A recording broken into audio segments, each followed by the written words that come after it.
He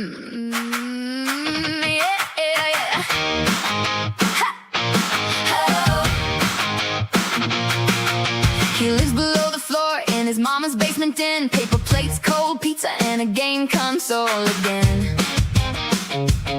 Dad tried to help him once with the little job to learn, but now that's off the table and the wiring would burn.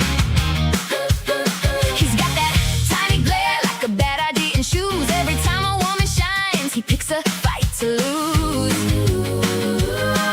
He talks real big, but the cracks show through, so he points at you, 'cause he can't face his own view. Tiny brain, tiny pride, big bad mouth, small inside.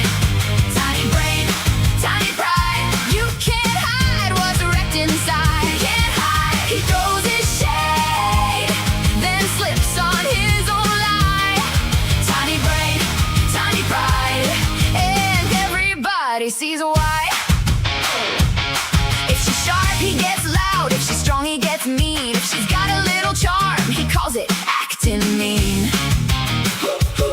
He needs a crowd to clap for the joke he never lands, but every shove he gives just shows how little he stands. He's the biggest bully here in a room that's all too small, but the mirror by the stairs says, buddy, you ain't tall. He wants the throne made of borrowed noise, but he's just a kid with a pile of broken toys. Tiny brain, tiny pride, big bad mouth, small inside. Tiny brain, tiny pride, you can't hide what's wrecked inside. He can't hide, he throws his shade, then slips on his own lie. Tiny brain, tiny pride, and everybody sees why.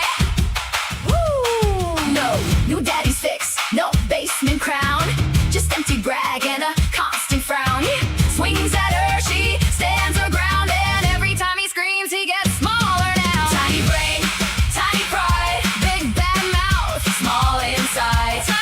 Tiny brain, tiny pride, you can't hide what's wrecked inside. Tiny brain, tiny pride, big bad mouth, small inside. Tiny brain, tiny pride, and everybody sees why. Basement king with the paper thin grin. Basement king, you were losing from within. Tiny brain, tiny brain, tiny brain, tiny brain, tiny pride.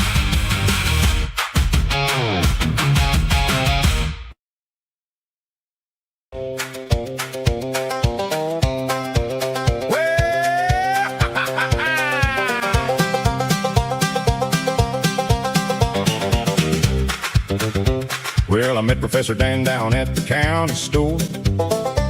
He said, I've got a brain map and a whole lot more. He had a 5-eye word and a shining new grin. Straight from the online thesaurus, he was cashing them in. He said, vivid means cheap and opaque means clear. I said, Dan, that ain't right. He said, I learned it this year.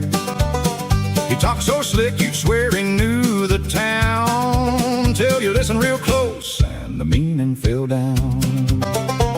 He could tell you all about a polygraph test, every wire, every needle, every puff in the chest, what the sweat on your palm means, what the blink of your eye, how the little machine knows if you're telling a lie. He'd describe it in detail, every minuscule part, but the facts went missing like a hole in his heart. He was accurate sounding, but that's where it ends. A mile of good spelling and a yard of no sense. And he leaned right in like he had the cure for every old problem a person endures. Psychobabble, he'd murmur, I know how it goes. Then he'd trip on the jargon from his head to his toes. Professor Dan, oh Professor Dan, he reads one page and he thinks he can. Professor Dan, oh Professor Dan, all that noise no understand.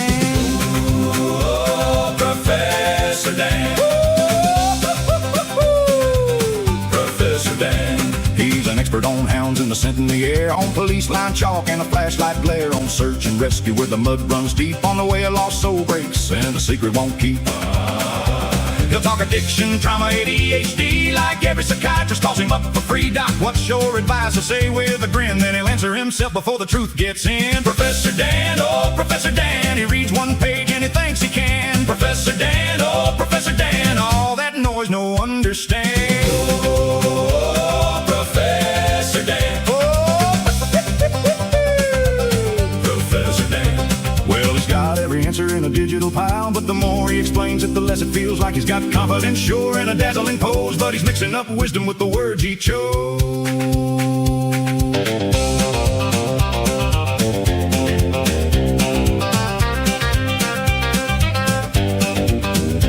Now he's 10 feet taller in the key of G, still wrong as a fence post, plain as can be. He's a master of nothing, but he sure loves the sound of his own big opinions circling around. So if you need a lesson in what not to do, call Professor Dan and he'll prove it to you. He's full of big talk and a borrowed brain. Every word sounds smart, but it lands in the drain.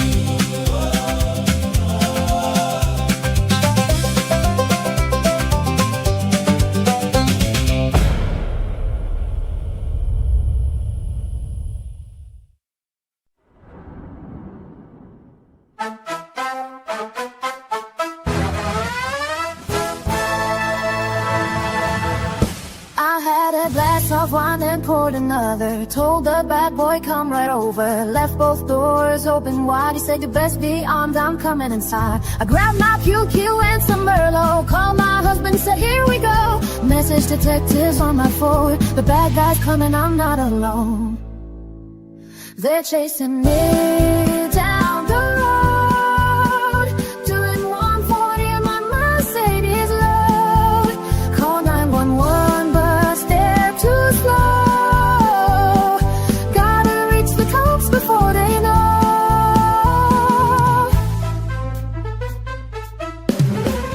6 police cars on my face. Ski mask dude in a Honda Chase. I'll race them all with my V8 while calling Ralph, don't make me wait. He said slow down, I said no way. These hillbillies want me today. Pulled up to the station gate. The cops just stared and made me wait.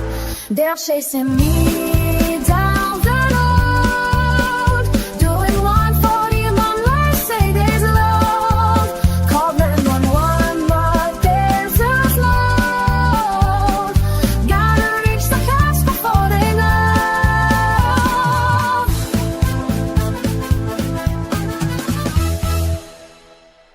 Met detectives at Tim Hortons, played the tape of all his warnings. Mad Dog said you did just right, while 9 more crates come out at night. Husband told him I'm not crazy, sent the cops home being lazy. Tomorrow getting faster wheels for when more villains chase my steel. They're chasing me down the road, doing 140 Mercedes load. Called 911 but they're too slow. Gotta reach the cops before they know.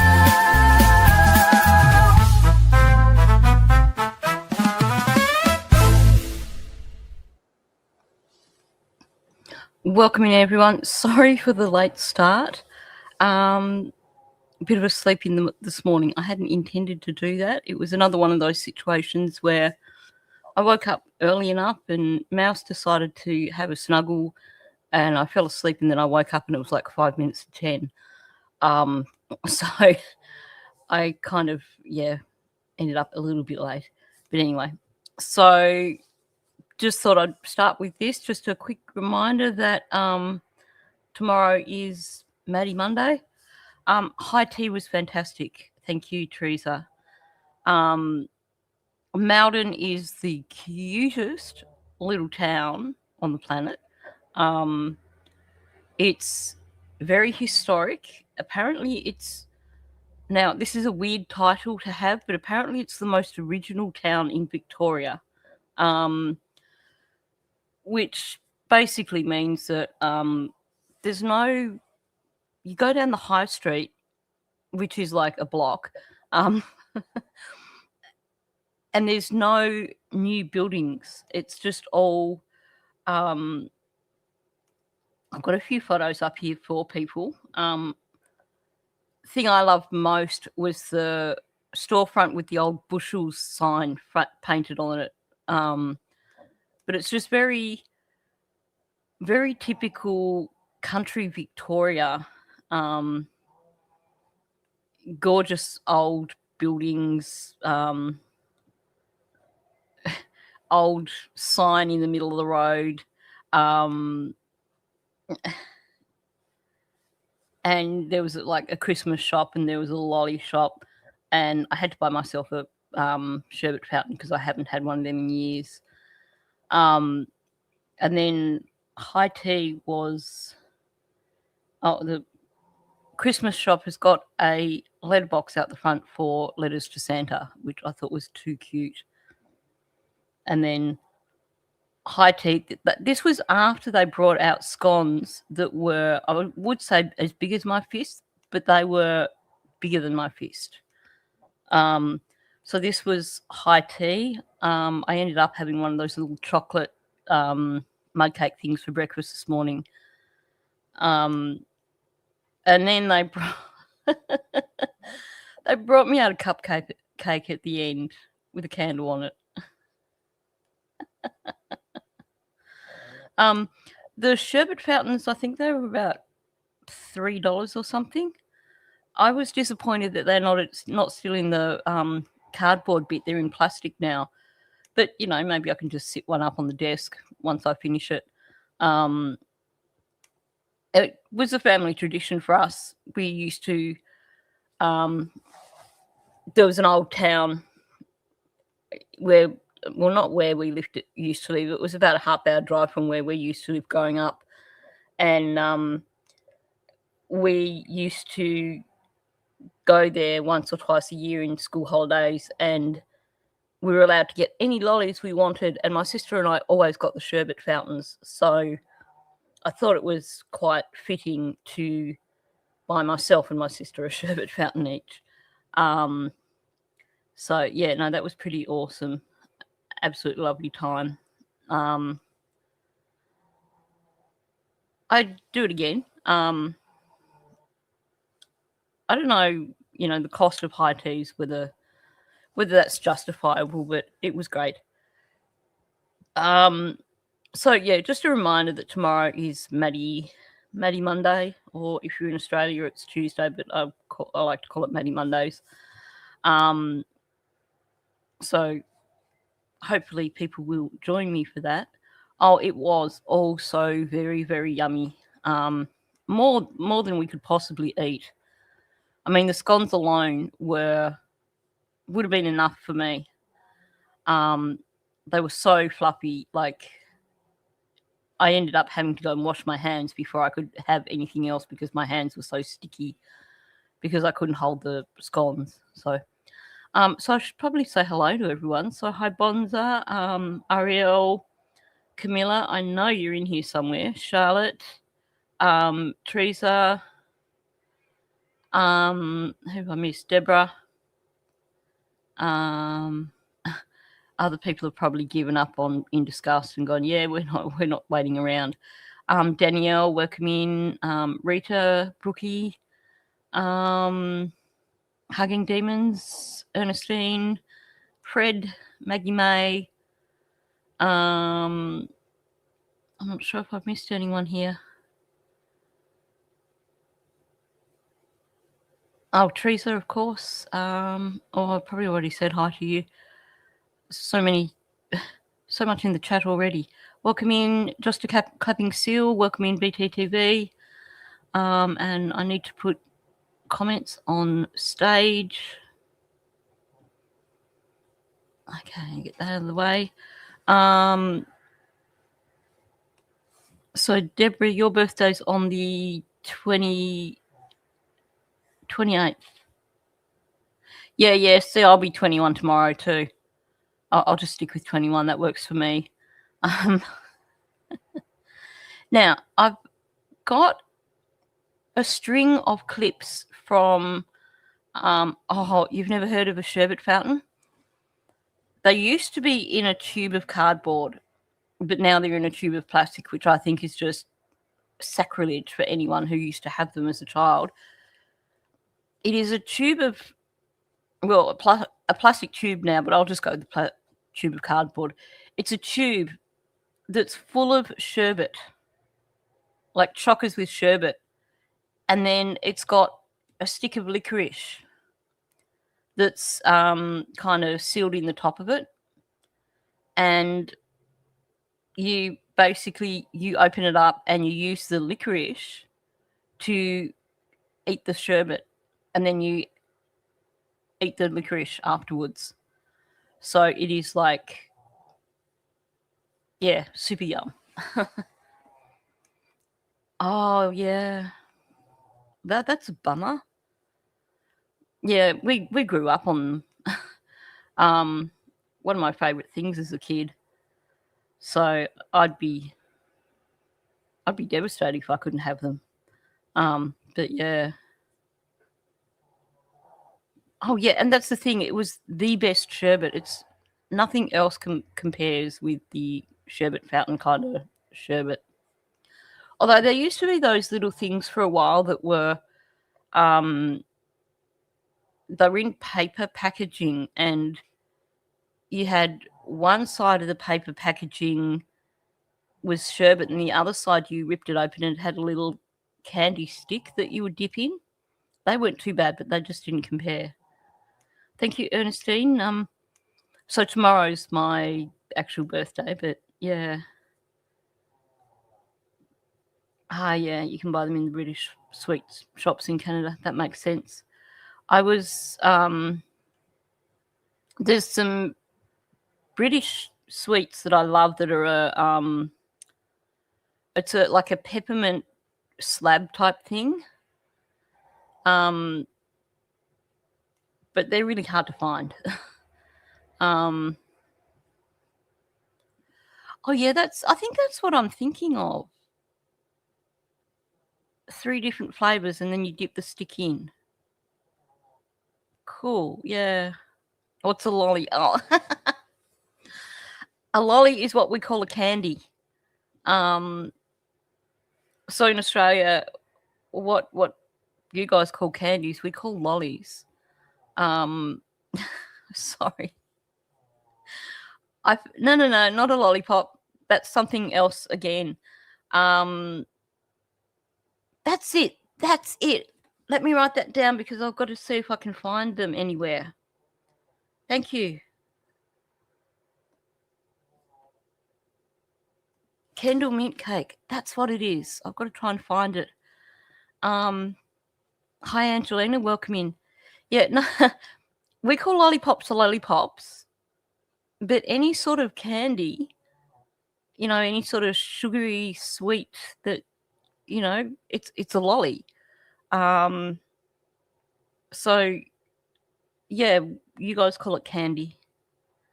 Oh,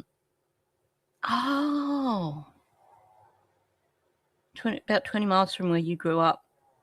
It's one of my most favourite things, but it's another one of those things that is imported. So anytime I go into a little candy shop like that, I always look for them, but I can never remember what they're called. Welcome in, Geraldine. Oh, okay. So lollipops are called suckers, not lollipops. Oh, I know. The sherbet fountain's sitting on my kitchen bench, and I'm thinking it's going to be a week before I can even touch that after all the sugar I had yesterday, just for starters. But I can sit there and I can admire it for the next week.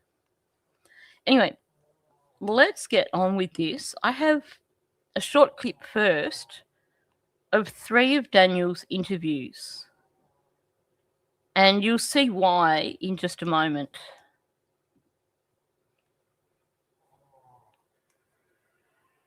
Oh, okay. The last few days have been very stressful. I mean, ever since the Friday morning when we noticed that the children were gone.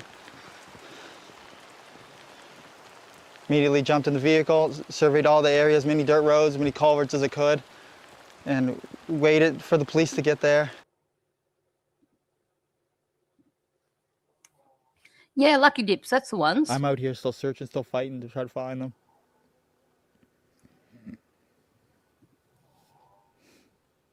That's all I can do. The message is still, if anyone knows anything. If anybody knows anything, just come forward as soon as possible. Yeah, because you need to be reminded, Daniel. I want to find them. That's really all I can do. Still searching every day. I'm waiting for information. I have to let them do a lot of their stuff with the aircrafts and everything else, and dogs, and searchers. There's a lot of stuff that needs to be coordinated, and I can't just go running through the woods. I want to, but I just can't right now because the searchers are so far out. So true, Bonza. He was like that. He was like, what? What am I Every doing? day when I wake up, it's just feels like I'm reliving a nightmare of May 2nd. But the main feelings of from sadness have just turned to anger because there's no evidence as of after 1 month, and it's really taken a toll. I just thought I'd put that smug look on his face. Okay, for that. Daniel. So what's the latest with this case? I think we're gonna have to dive into some questions so I can, really try to answer that because, I mean, there's so much. Oops. Okay. The reason I took the comments down momentarily is for this. So I played a few clips, but the clips were dated May 7th, May 31st, and January 6th. Now, this is what we could see when we were just watching the actual interviews. He is so full of himself. He truly is. I would like to also do some back-to-back ones just showing the evolution of his behaviors and his body language and stuff. So these are the clips, May 7th, May 31st, January 6th. And then if you apply the magnifying glass from InShot, this is what you get to see. And what you actually see when you use the magnifying glass is that it's not just a scratch, but his whole cheek is red and puffy and bruised. Someone got him good. So, Daniel, this big fat lie about this being a scar from when you were in your 20s. Yeah, it's an old scar. It's been there for years. Well, I can assure you, I don't have any old scars that look like they're on the verge of becoming infected. Yeah, no, it's not just a scratch, is it? It is a full-on laceration. The fact that you have a hint of a scar still in January, I mean, holy moly, that was a deep scratch. Someone got him good. And that is, yeah. He got hit as well. Look at the redness. Look at the swelling around it.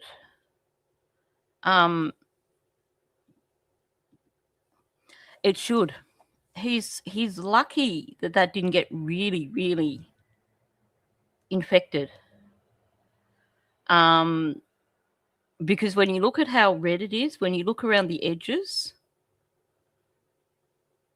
like that's not far off getting an infection as it was. Yeah. So my question is, who got him? Because someone got him good.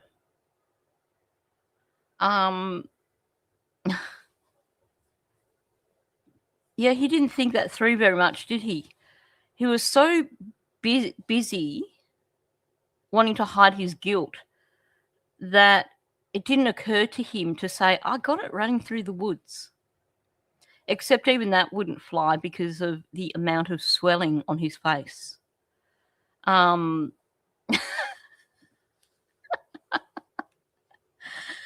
Oh God, yeah, he couldn't find a stapler.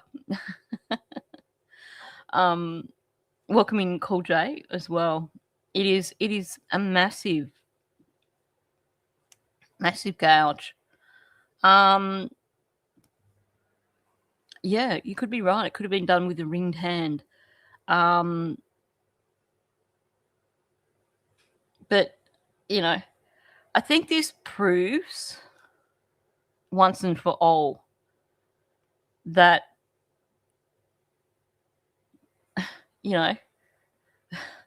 That was not a scar. That was a fresh injury. Now, this interview, when it was done, it was released on May the 7th.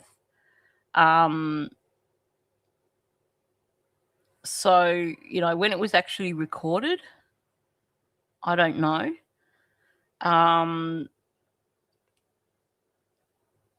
But I'm hoping, yeah. Well, hopefully they've got a shot of it from the interviews. But I'm thinking maybe I should probably just email this one through anyway. Because that's had several days to brew, essentially. When you look at the redness around the edges, you look at what it was like.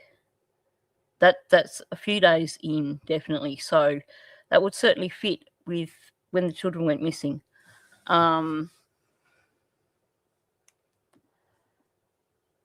No, the first one was the one in the rain, but because the lighting was so bad, I couldn't get a good shot of his face from it. So this was the one that had the best lighting, that I could actually get the best image from. So there were earlier interviews. Now, this is me only going through CBC, so I haven't looked at CTV or the Globe to see if there's any earlier ones to show us what it looked like in those first couple of days. But you can bet that the detectives would have seen this. Well, some of the bruising around it is getting on a bit.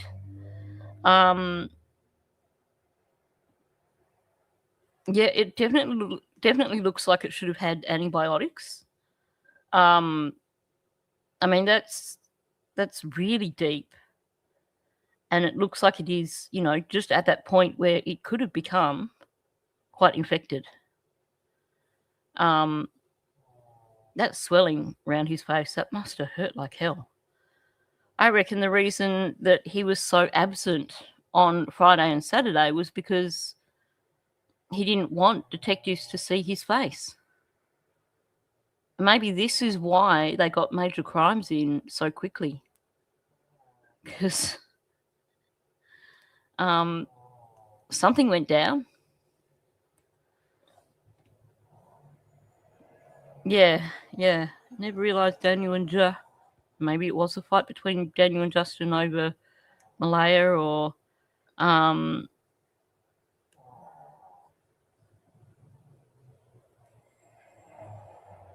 no, that's not self-imposed. That is definitely not. That is someone has clocked him big time.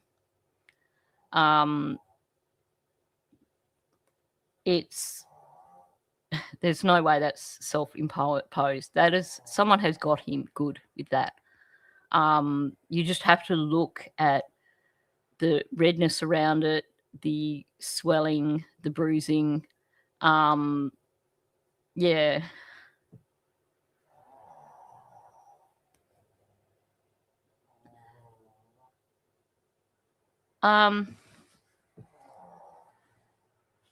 The Christmas photos, you can see love hearts drawn on Lily's nails. That's what it looks like to me. Someone's been really pissed with him. That's serious anger that has caused that wound. It sure as hell isn't an old scar. Timing wise, and I will I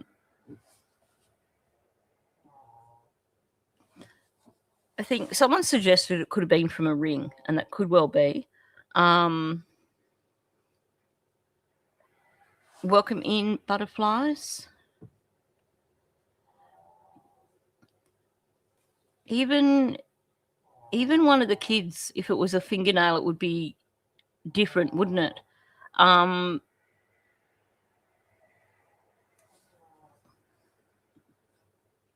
Cool. I'll put them up on my InShot later today and use the magnifier, because that's what I thought first with those fingernails as well. I know there is love hearts on Lily's fingernails at one point, but I had thought myself that they were bruised.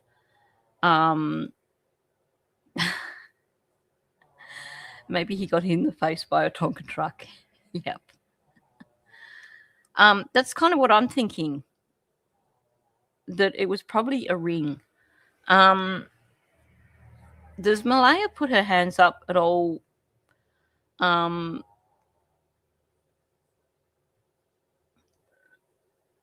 I thought those Christmas photos, it looked like there was bruising under her nails.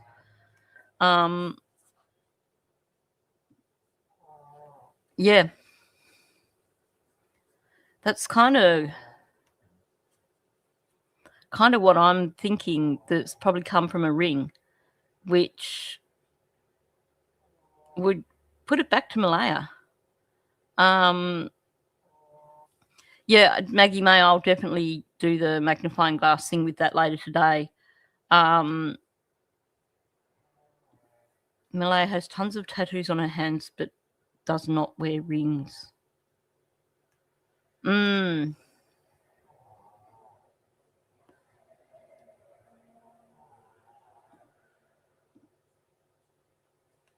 Something thrown at him.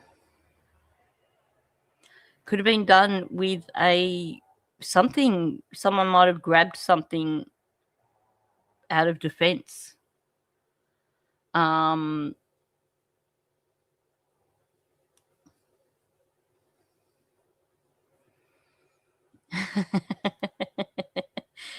Janie backhanded him for overstuffing the rubbish. I mean, I could look at it and say it looks like someone's got scratched it on barbed wire. But as far as I know, there's no barbed wire in the area. Yeah, no shortage of garbage. But the fact that there's the swelling and the bruising around it, I don't think it was something thrown. It's got to have been car keys, maybe. Someone had that in, whatever it was that gouged into his cheek. Someone had that in their hand, because you have to look at all the bruising and the swelling around it, the redness. Maybe it was a fight over car keys. It's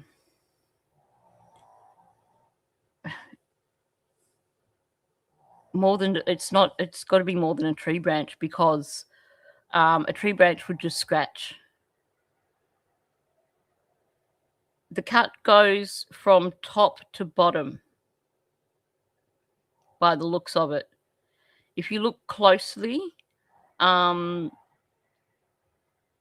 it appears to be like kind of peters off a bit towards the bottom. It also seems to be slightly wider at the bottom. It's not a tree branch. A tree branch is not going to go that deep. Cat scratch wouldn't be that thick. It's got to have been something thick enough to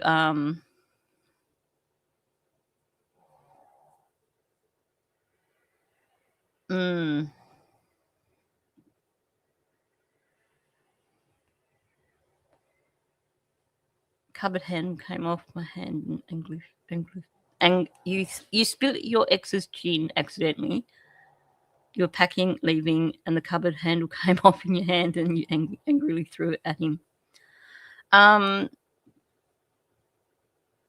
had a friend who stabbed her husband with a fork. She'd probably hate me for admitting that. Could have been a screwdriver.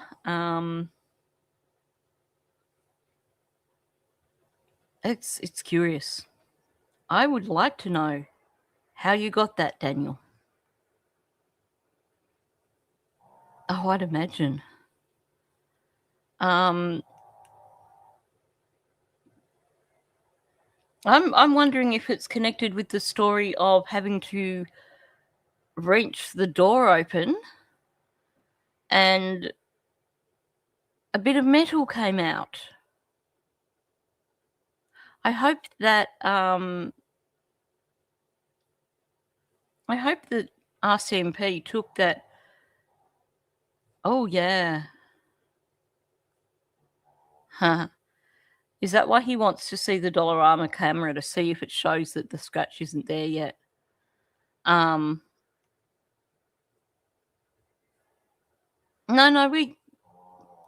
we're not denying it, Maggie May. Definitely need to. I'm going to have a look at it with the magnifying glass later, and because I thought it was too, so it probably is. Yeah. That whole the shattered glass and the blood everywhere, and well, yeah, that would bleed a lot. Good point. Something big went down.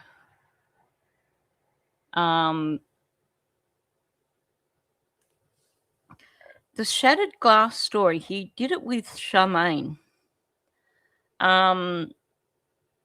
He's talking about his life being like a shattered, or trying to recover or something, and it was like shattered glass, and he was trying to put it back together again, but it just kind of it cut him and he bled everywhere, and it was some ridiculous analogy that he was doing with you know, I'm changing my life and improving. It was just complete utter BS.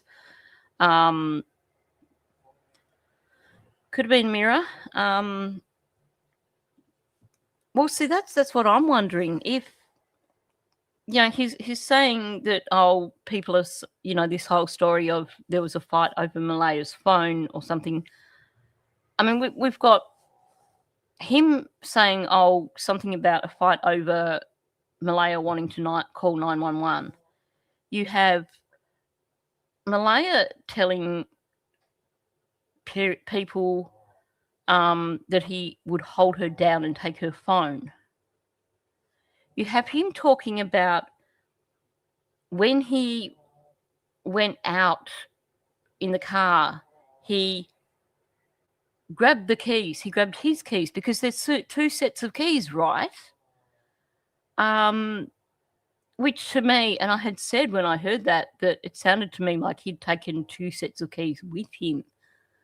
So I'm wondering if maybe he took her phone to stop her from calling 911. Maybe she took her keys and there was a fight over that and he got done in the face with a key. Hi there, Shirkers. Welcome in.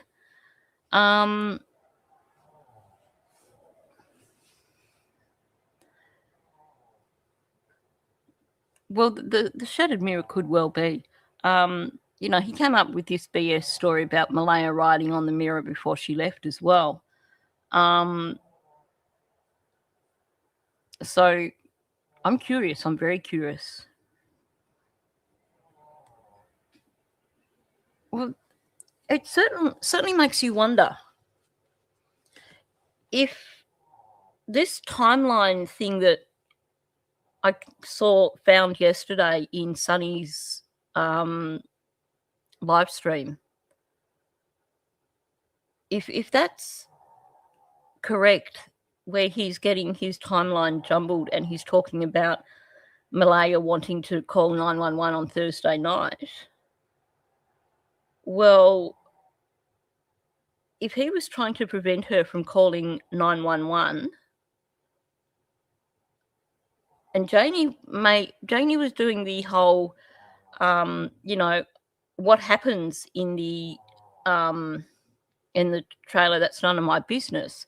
But the way she was talking about it in terms of after she went inside Thursday night certainly made me think that there definitely was a very loud fight going on. And I can't help thinking that something happened. Malaya wanted to call 911. He's taken her phone. She's tried to get her keys. And they've had a fight over that as well. And he's got it in the face, maybe with the keys.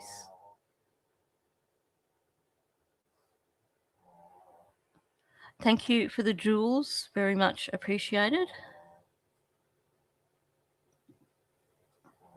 But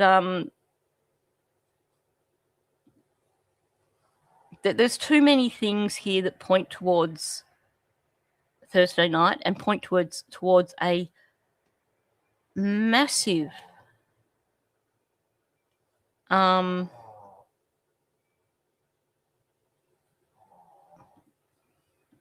oops, trying to grab that. On Malaya's left ear, there's someone said that about blood. We'll have to bring up Malaya's interview in just a second.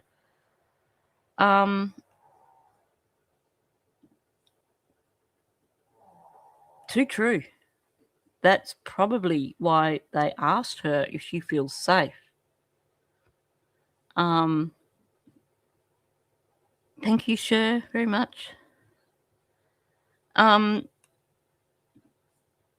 that would have been my reaction if I was trying to call 911 and my partner or whoever took my phone. The next thing I'd do would be go to get my car keys. And the way he talks about getting the keys, because there's two sets of keys, certainly makes me think that I suspect something happened, whatever it was, it happened on Thursday night after he came inside. So he claims that he came in when it was dark. Now, he's got his timeline skewed because he's saying that would be around 7:30, 8 o'clock. Now, let's say he's saying that because he doesn't want that to align with anything with Malaya's timeline.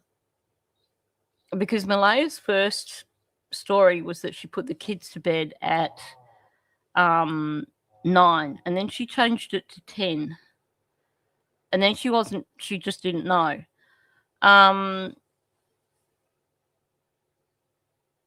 So did something happen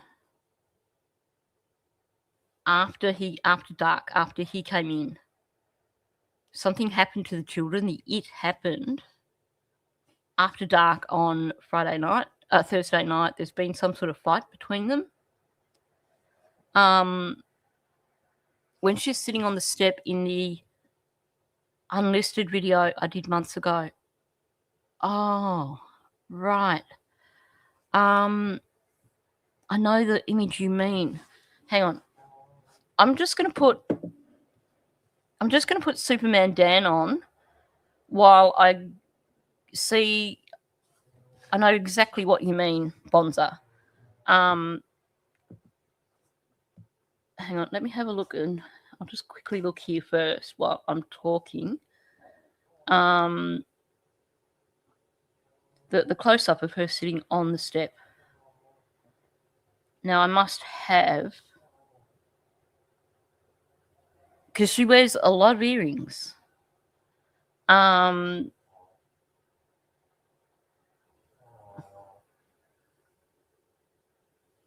Okay, give me half a minute. I'm just going to put Superman Dan on.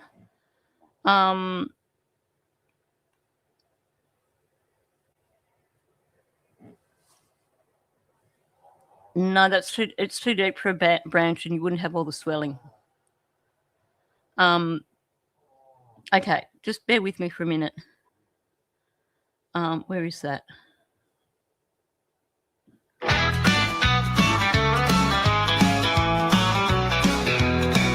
a math man, yeah, I count cans, live in a trailer with rusted pants. Mom's dog's bald, it's got no flair, lost all its hair, and it don't care. Pink blankets, lies I've told again, footprints vanish like phantom friends. I'm Superman, tangle faster than wind, stronger than a chopper when the rotors spin. I rake my driveway for Mom shakes her fist. Super Daniel, yeah, I can't be missed.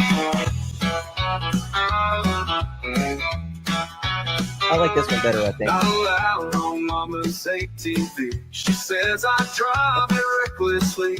X wrote her name on my mirror in red. Now I'm searching cold, it's like I lost my head.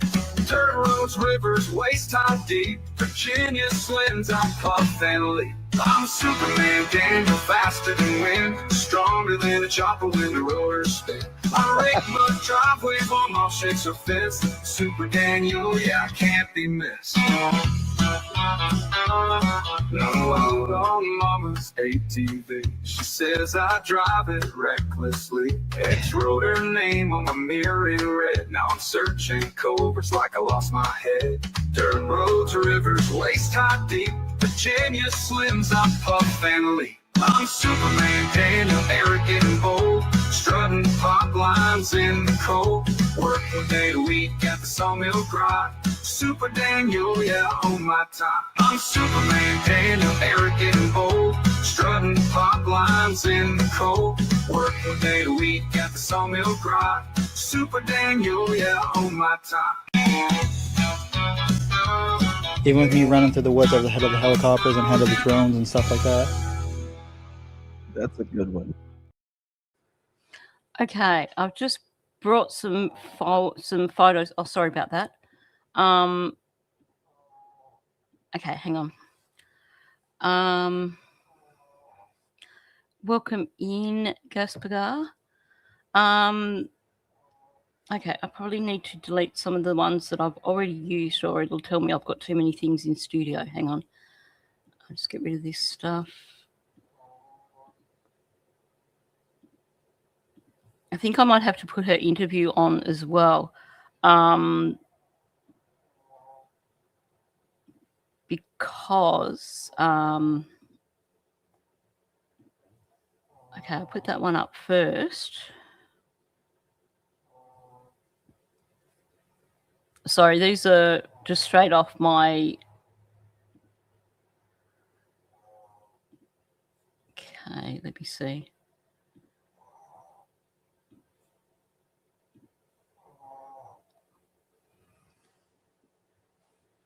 Okay, I can't see anything specifically here unless I'm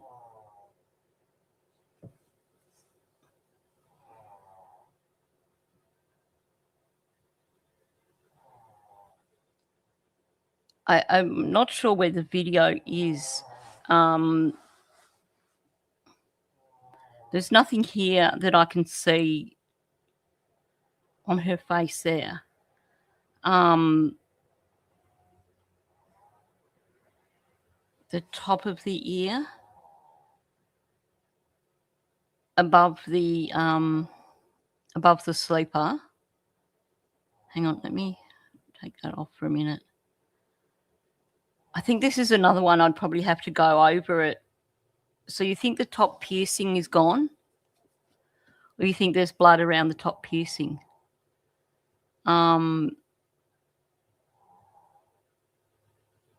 Yeah, it's hard to tell. I can't see anything from looking at it here, but I'm also not wearing my glasses right now. I wish I could find a way of zooming in on these, but I can't see how to zoom it. So there's a different angle picture. Yeah, I can see redness. Okay, if I go into my videos and I have a look. So this is an unlisted one that I put up.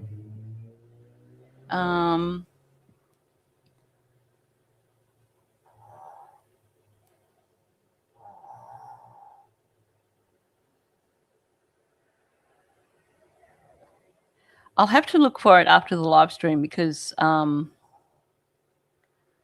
tend to save a lot of things as unlisted. There's a dark line above the top piercing. Yeah, I'm not wearing my glasses, so I'm not seeing anything that really stands out, but I will have a look later.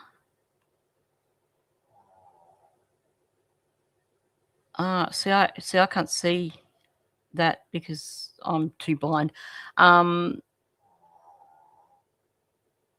ears red and redness down her face. Does look like there could be the beginning of a bruise on her cheek. What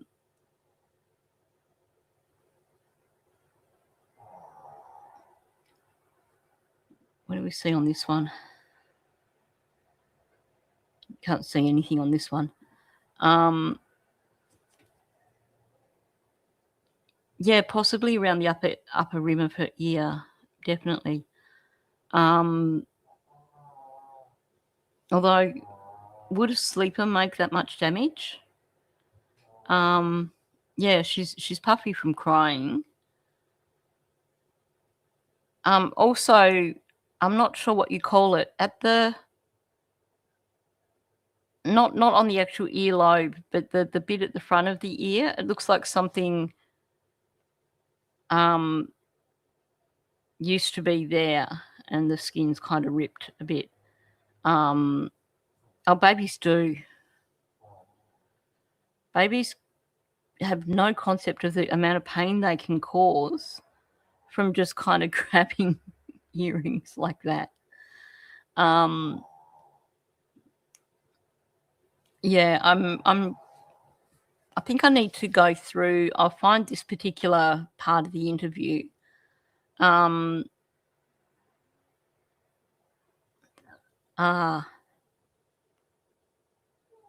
If I didn't have so many videos, I'd try and find it now.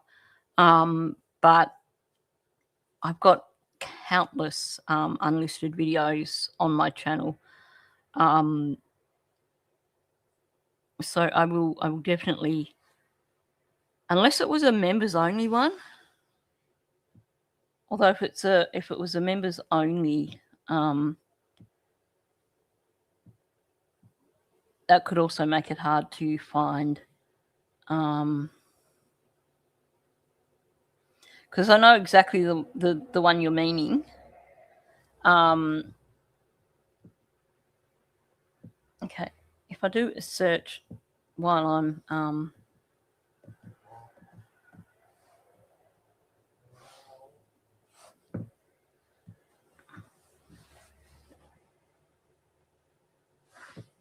okay, I'm having a look through just quickly.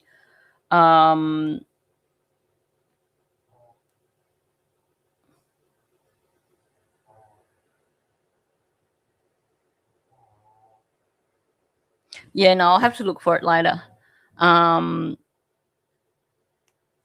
There should be pictures of, there should be images of her hands from this one.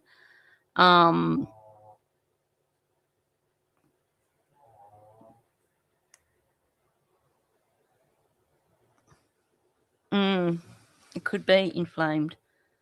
Okay, what if I look at playlists? You wouldn't believe how much crap I've got on my channel that's like in the background that you guys don't see. I know exactly what it's mean, and it's what you mean, and it's for some reason, if I search for it, it's not coming up. Okay, let me see. Did I ever make it public? Yeah, Earth to Malaya. Okay, I'm in my case file one now. It wasn't. It was relatively recently, wasn't it?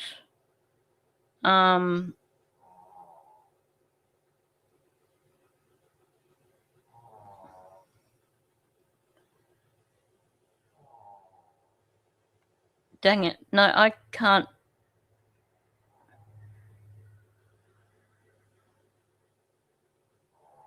I can't find it in my playlists right now.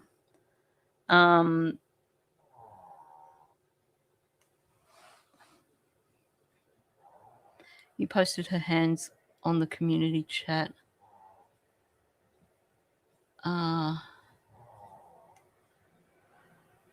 Justin on the ATV. Now I might have that in this file.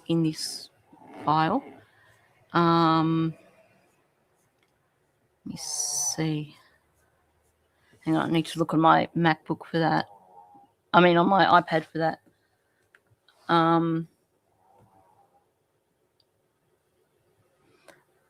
Bear in mind that I have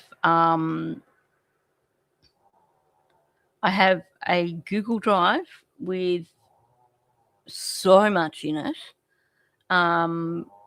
I also have a bunch of stuff on my iPad and a bunch of stuff on my iPhone and a bunch of stuff on my MacBook. Some of it is overlap, obviously, but some of it is not.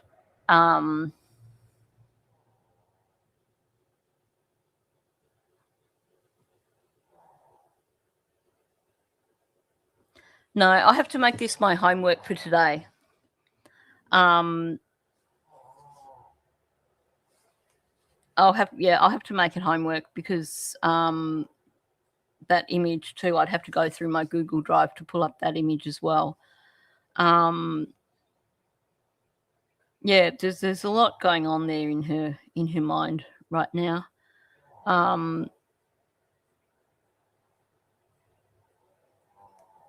Yeah, I never thought to look closely at Justin. I think given the image, I would need to look at that with the magnifier, so I'd have to put it into InShot to do that. And I need to put the comments back up on stage again, don't I? Sorry about that. I think she knows what happened to her children, but I don't think she knows where they are.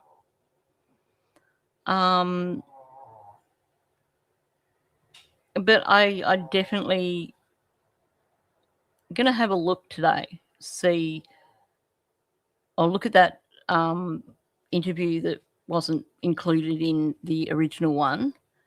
Oh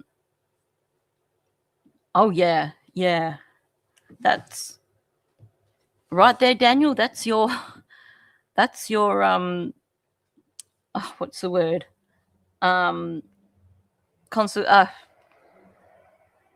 My brain is a bit slow. Circumstantial evidence, right there. Hello? What you doing? No, you let her sleep. Let her sleep, yeah. Little cutie. Mouse is putting on the cute act.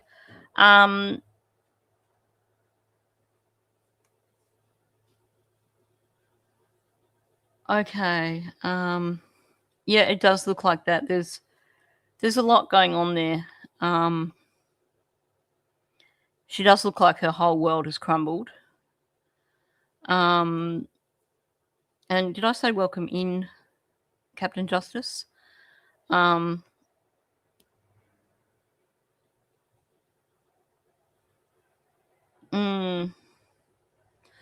Yeah, see, I think I need to do it with the magnifier on InShot to have a look at things properly. So I'll do all that after the live stream. But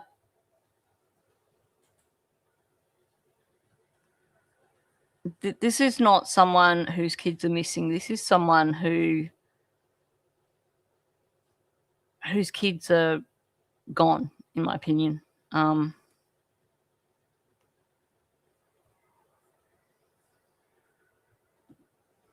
But I'd really like to know what happened here, because that's one hell of a gash. That's not a scratch, that's a gash. What's up?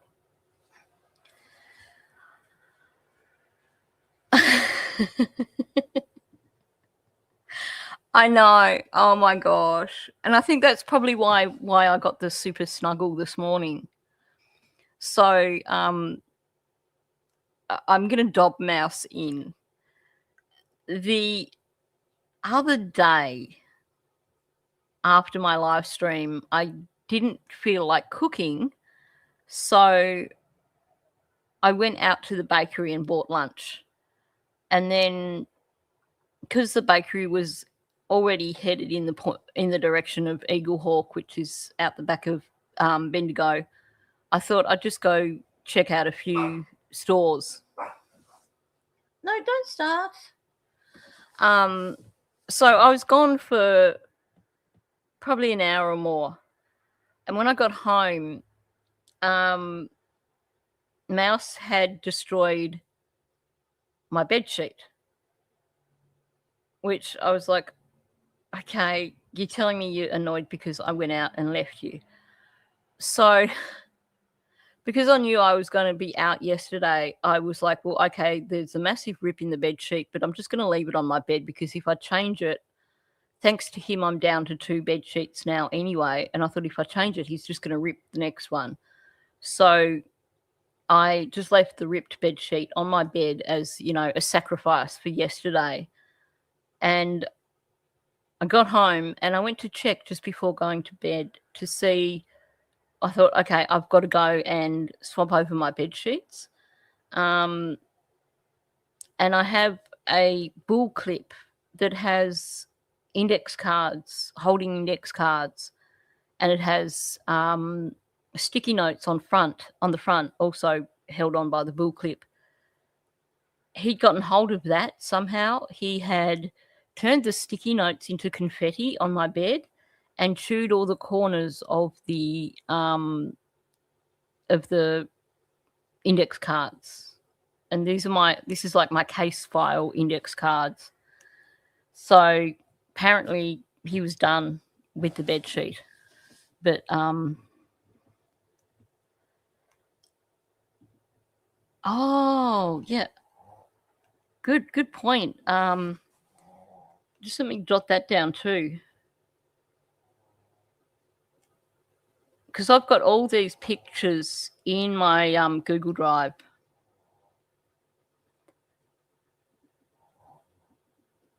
Okay, I've made myself a note and I'll look at all these things after the live stream.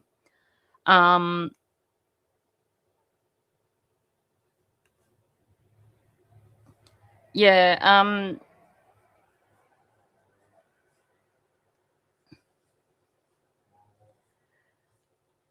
I'm kind of with Bonza on that comment about the person who was being bullied and then basically she wasn't just brown nosing, she was joining in the bullying. I've seen comments from her joining in the bullying. I always thought she was a very sweet person, but yeah, she showed another side.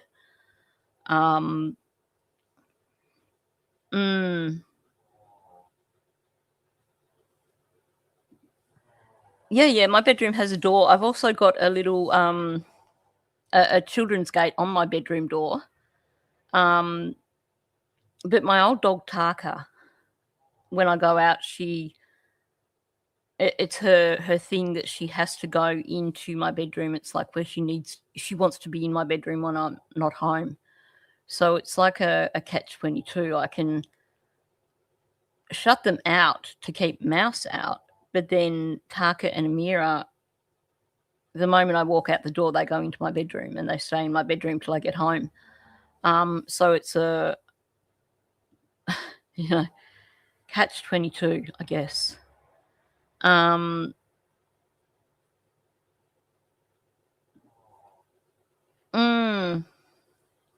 Definitely going to be having a look at these. Okay, let's have a little bit of this audio, which I think is this. Yeah, I'm the same, Bonza. Don't complain to me about being bullied and then go and join in the bullying. Yeah, I'll look at all those pictures after the live stream, because definitely there's a lot of things close in. But I think it seems pretty definitive that was not a scar.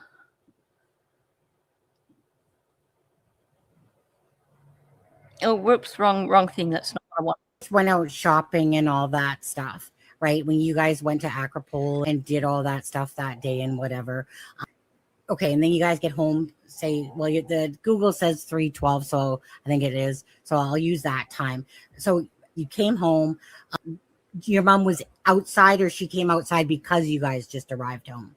I don't recall that, but usually when we come home, she usually comes out. So why is Darren now saying the kids are in Boston? Okay. Yeah, I actually had Amira was a puppy when I was on when I did my road trip. That was when Amira was a puppy and when I got her. So I did actually have like one of those little metal playpen things for puppies, as well as a little puppy pop-up playpen for her.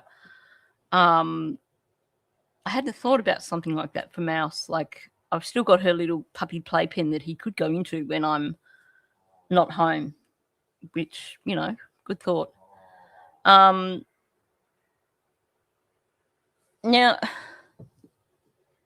he doesn't recall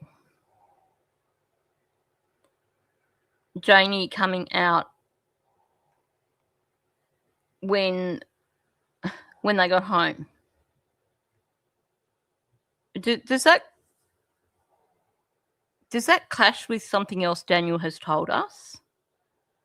I think Bonza knows where I'm headed with this. We had a conversation about this, I think, only yesterday. So Sonny's asking him, when you came home, your mum was outside, or she came out because you guys just arrived home? And he's like, I don't recall, but usually when we come home, she comes out. Daniel, apparently, his last memory of Jack was of lifting Jack out of the car or carrying him out of the car. Now, if his last memory of Jack involves getting Jack out of the car, how is it he can't remember also if Janie was there or not? Because that's the same moment in time. And if his last memory of Jack is of him getting him out of the vehicle, then every element of that memory should be indelibly etched in his mind. He would know who was there at the time.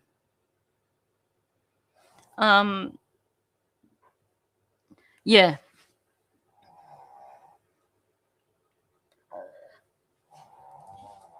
Sorry, just grabbing my blanket. It's getting cold again.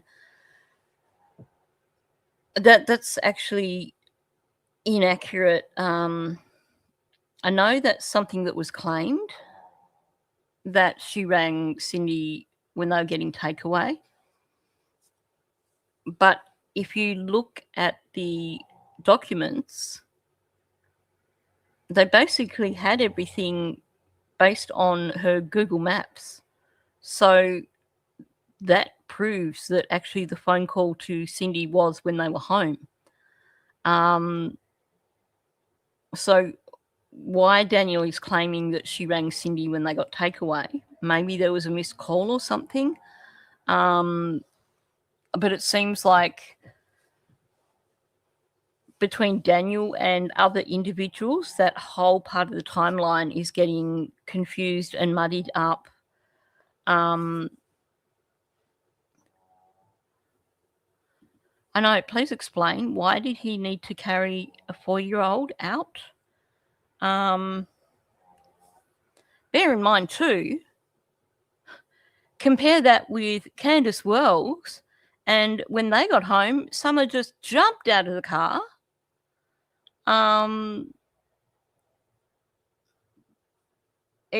Something is not quite right. Yep, asleep or unconscious. Now, here's the thing. I could understand if you'd been out late at night and you got home and the kid was asleep, so you carried them from the car and took them and put them into their bed. But in the middle of the day, if you've been out driving and you get home and the kid's asleep, you're going to wake them up.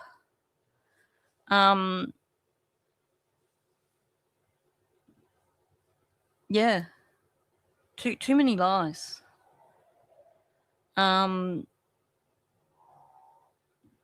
Everything seems to go pear-shaped from when they got home on Thursday. I wonder if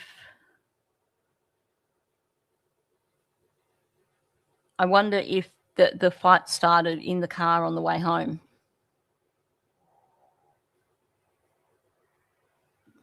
Yeah, a lot of kids, I mean, it was, what was it? It was 20 minutes drive coming back. Kids will fall asleep in the car. But this was like 2-3 o'clock in the afternoon when they got back. So there would have to be something very wrong if they didn't wake up when they were picked up. Very, very wrong. They all definitely, all of them, every single one of them lie like a rug. Is he saying that? I don't even pay attention to what he says. Hang on, I missed a bit because I went through. Comes out. We've not really got any confirmation, though, in terms of the visit to Jordan. Because we know that the story of this whole thing where Durwood allegedly said that Daniel had visited Jordan, that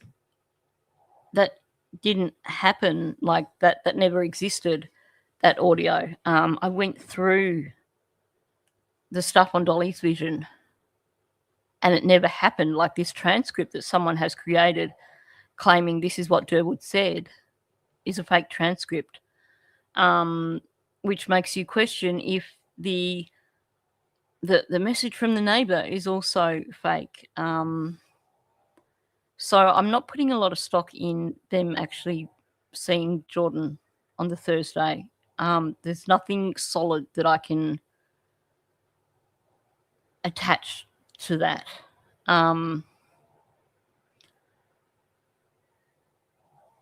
Just having a look at comments.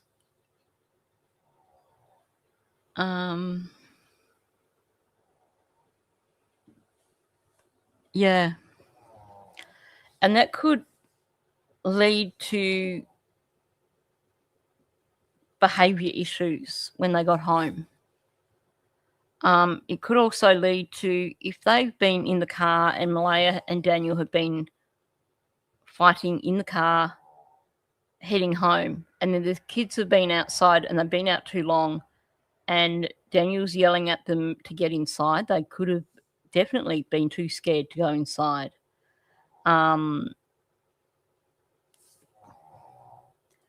It did set Durwood off. But the timing too, and I'm not saying this isn't, it could be a thing. The timing of that also was when everyone was turning around and basically pointing out that Durwood was full of shit. So, yeah, I'm not sure. I just haven't found anything really solid that proves that they went to Jordan's place. That doesn't mean it didn't happen, though. So why is Darren now saying the kids are in Boston? Is he saying that? I don't even pay attention to what he says. I think Anita and Darren should hook up. It's a scary thought, Anita and Darren hooking up, but I honestly believe that Darren brought her into it. I think that she was his contact early on, his person that was close to Malaya's family. She mentioned in one live stream that she met Durwood at Paddy's place, apparently. Well, if you meet someone years ago at someone's place, you're probably not going to remember that you met them years later, if that's the one and only time you briefly met them.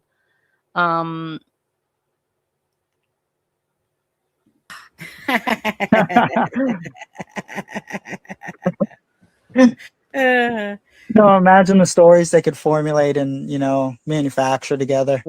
Now, because Anita did confuse me there, because at first she said that Cindy always calls her daughter. Is this true? Okay.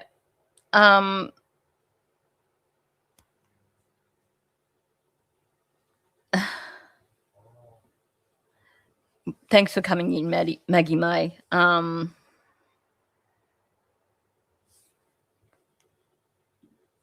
No, the live's not done. We're still going. I just paused for a moment there.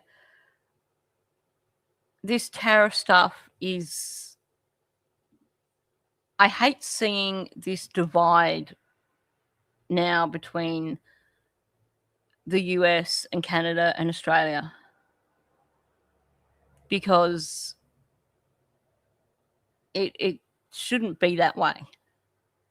I'm with you on that.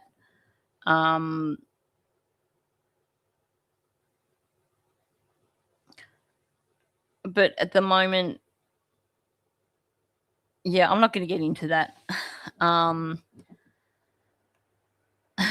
Same here. If you turned, I wouldn't even say that. I'd be like, get away, go. Yeah, I'm not going to get into the tariff stuff because it's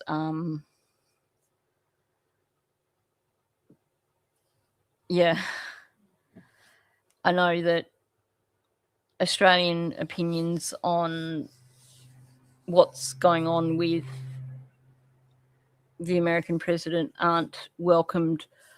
It is having a huge impact on us in Australia, though.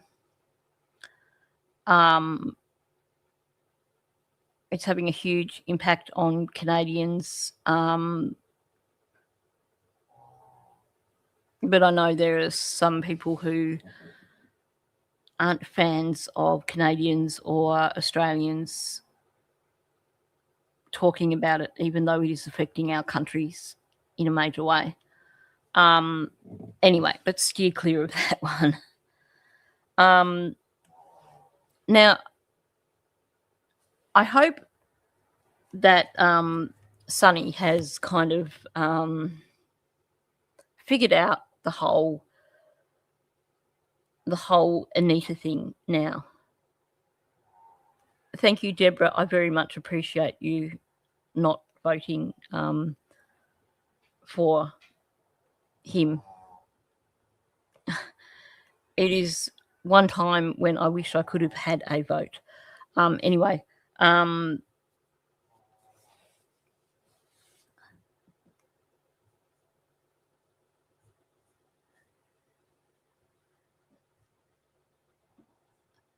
why do we have to tell guys that we don't want their attention? Yeah, exactly.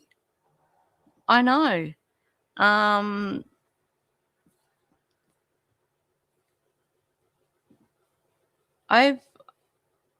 I've you know, made connections with some really wonderful people in the US.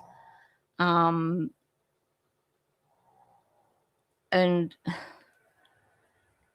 it makes it hard because it puts stress on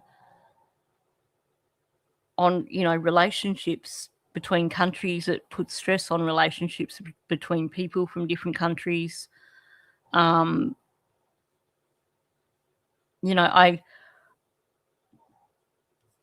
I'm not like, there are some Australians now who, because of what's going on, just outright hate Americans, full stop. And I could never be like that, because, you know, from having my channel, I just know there are some absolutely fantastic Americans out there.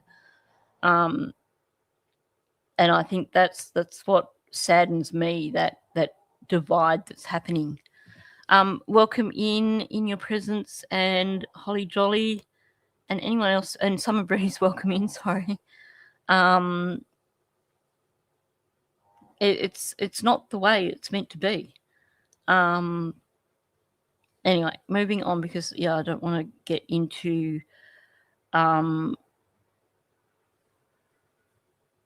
yeah, it shouldn't. And welcome in, Grover.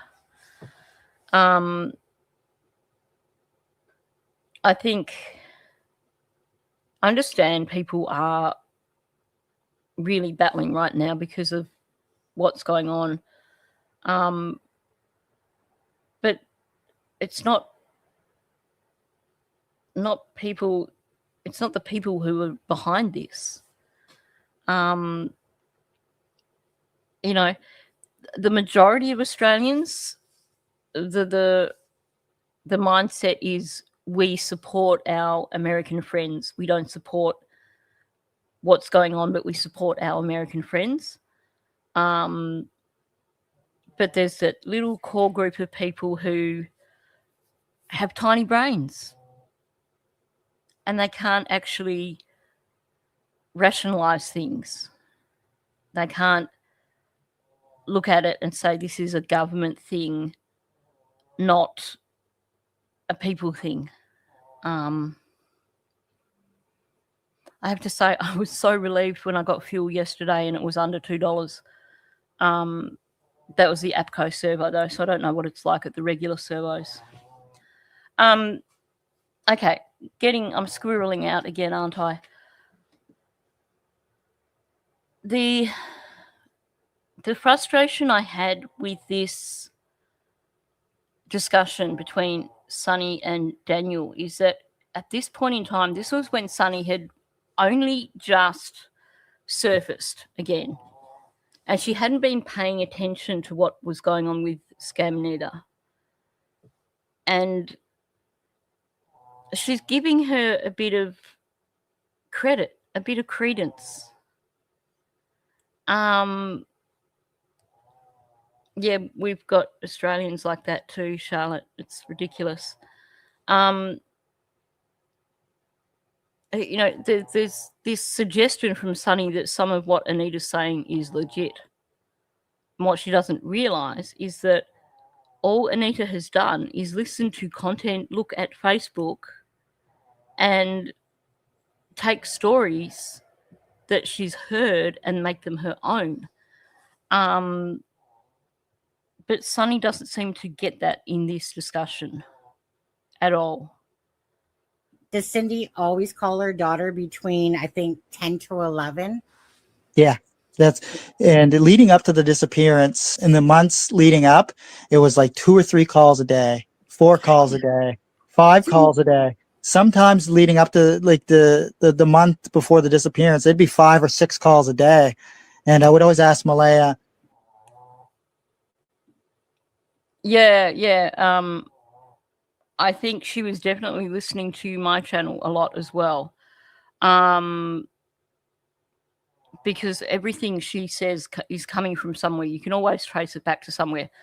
Now, this stuff that Daniel's saying about he can't even decide how many calls a day.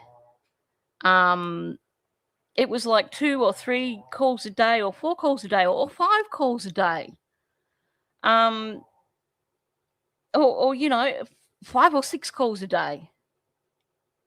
I don't think Daniel was in the house enough to know how many calls a day Malaya was making to Cindy. Because we know that he didn't know what Lily and Jack did. So I suspect that he's actually got no idea whatsoever, especially because of the way he just keeps adding on with the calls. Now, the other thing is that Malaya's account to law authorities in terms of the regular routine was that she would get Lily and Jack to bed, and then she would get herself and Meadow to bed.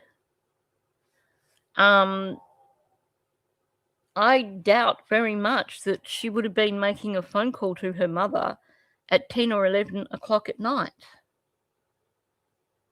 because her children would have been in bed asleep.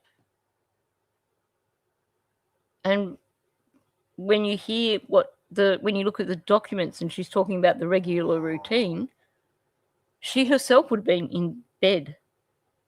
And I actually don't think that Daniel would have been even around at between 10 and 11.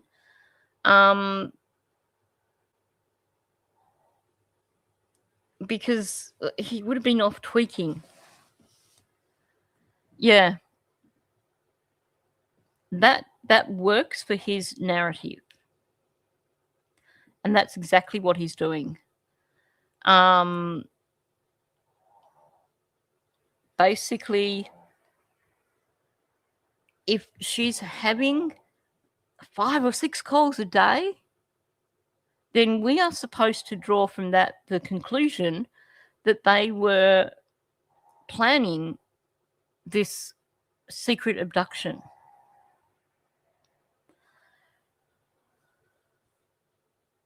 I think it would be fair to say that it was not 5 or 6 calls a day. I think he's just seriously over-exaggerating. And the fact that he has rapidly escalated from, in the months leading up, it was 2, 3, 4 calls a day, 5 calls a day. He doesn't know. He's basically... Yeah, he didn't like Cindy in his business. Yeah.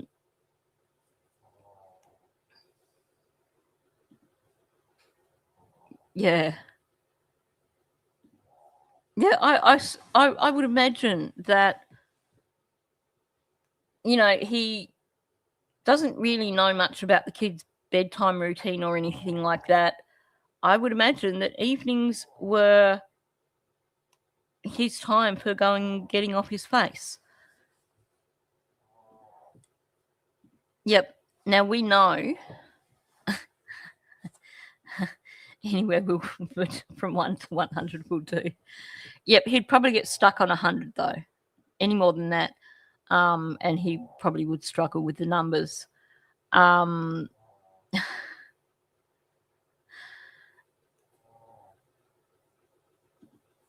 Yeah. But if you look at the documents, we know that there was no 10 o'clock, 11 o'clock phone call the Thursday night. And there's certainly no suggestion of that in terms of discussions with Cindy or Malaya. And this is an important point, because if Daniel had seen the phone calls escalating like he's claiming, he would have put an end to that pretty damn quickly. In another instance, possibly Charmaine, I think it was, he was saying how Malaya was wanting to cut Cindy off. He was saying that the relationship between them was so strained that Malaya was saying to him that she wanted to cut Cindy out of her life, and he's saying, and I told her, don't do that, you might regret it. Well, that doesn't fall in line with this idea of 5 or 6 calls a day. So which was it, Daniel? Was it Malaya was in this having issues with Cindy and wanting to cut her out of her life? Or was Malaya having 5 or 6 calls a day? Because it can only be one or other. It can't be both. But, you know, I would say 2 at the most. Oh, exactly. Exactly. This alternate reality where he does everything for the kids. But, you know, doesn't know anything, but he does everything for the kids. You know, you're talking to your mom again. Like, what do you guys talk about 5 times a day? Nothing. She's just wondering how the kids were doing. Like Right. 5 to 6 times a day. Like, it seems odd. And Right. these are all the things that add up to why I thought what I thought leading up to, after the disappearance. Note again, he's not getting full sentences out. He's stumbling and stuttering around what he's saying. Oh, exactly. He can, because he's Superman Dan. He can lie in bed with the baby, still get the children ready for school and feed them. Yeah. So true. You know, you're suspicious, Daniel. Good on you. He's overselling this, for starters, which to me is straight away red flag. But this should be something, if this was actually happening, I would expect him to be able to actually talk about this quite easily, as opposed to just completely stumbling over his words, not getting full sentences out, etc. And now he's doing the, just in case you guys didn't get what I was putting down here, I'm trying to lead you in the direction of believing that they were in cahoots and that they organised together to remove the children from the property. So that's where he's headed with this. But it's just falling apart. It seems odd. And these are all the things that add up to why I thought what I thought leading up to, after the disappearance. I was firmly of the belief of, Malay and Cindy must have some involvement, because there's all these little things leading up to, after the disappearance. You can't even say it, can you, Daniel? Oh, Summer Breeze, I forgot that you had that funeral today. I hope you are doing well. Yeah, I will. Sorry I didn't get a chance to reply to your emails. I was sort of rather exhausted after driving to Malden and back. To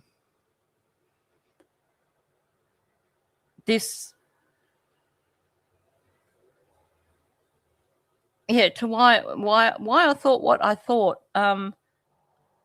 Whoops, sorry. Yeah, why I thought what I. It's word salad, but he's choking on the salad.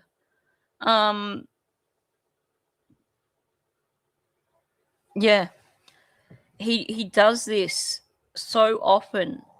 It's a Janie strategy that he's clearly learned from her. You lead your audience far enough along to make sure that they reach the conclusion you want them to make. But then you don't make the outright accusation yourself. So that if anyone ever comes back to you and says, well, you said this, then you've got the classic comeback of, I never said this. You jumping to conclusions because I never said that.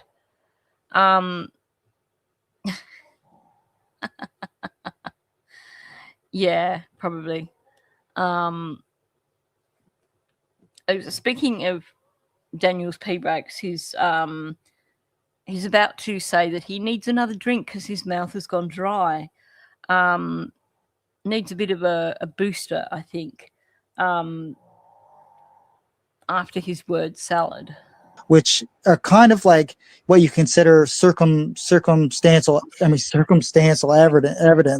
I need another drink. My mouth's going dry. Yep. He's like, I need another drink. My mouth's gone dry. Having a dry mouth doesn't make you forget what the word is, Daniel. You just need to go and have another puff. It's like what you consider circumstantial evidence.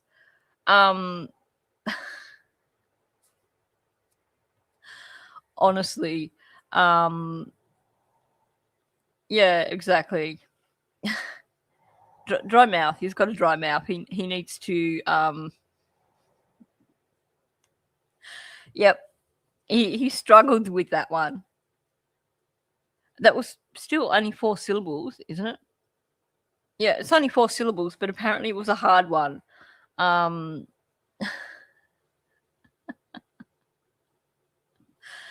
Yep.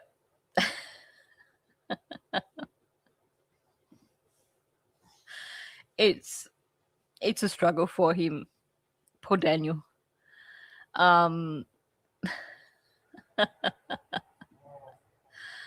Oh gosh. So he needs to go and get another drink because his mouth is dry. And he's going to come back. He's going to practice. Clearly, he practiced that word while he was having his drink, because that's what he comes back with.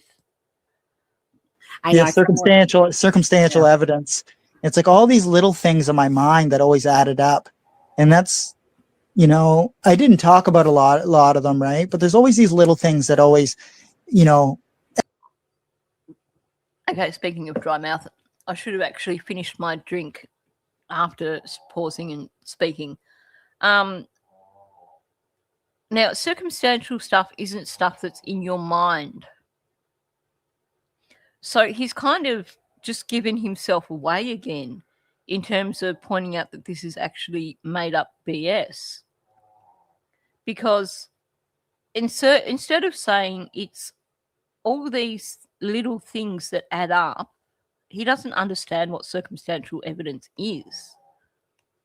So he thinks that if you can come up with a theory in your mind and you put all these theories together, that's circumstantial evidence.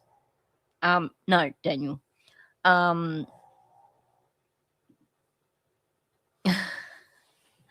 He did. He previously struggled over psychosocial terminology before.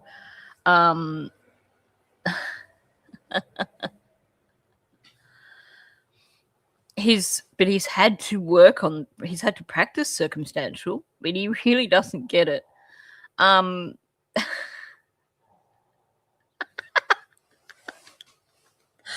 Oh, I wish I could put that up on stage, Bonds Up, but I think you are so correct.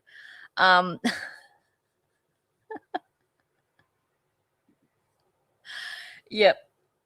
I think that's what he's stumbling around.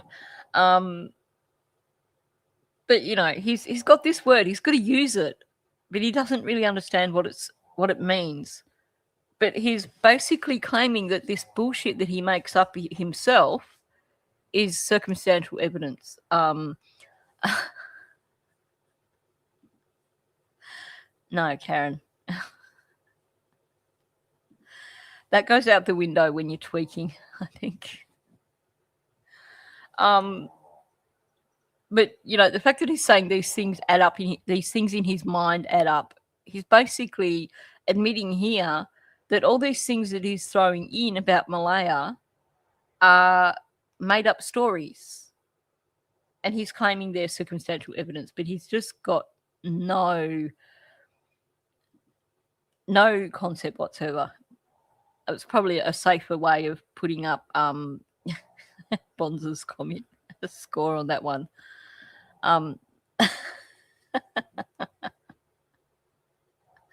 Totally. So let's hear some more about Daniel's circumstantial evidence. Add up into the bigger picture. And I'm never going to be able to listen to him talk about circumstantial evidence again without going down that road.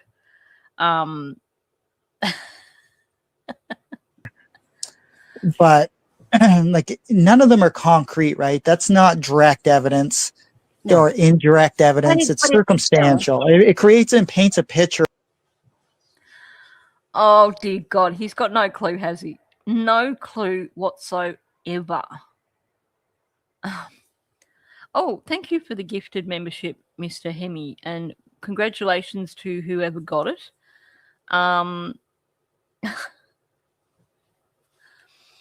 He thinks that if you have a theory, that makes it circumstantial evidence. He's just got no idea whatsoever.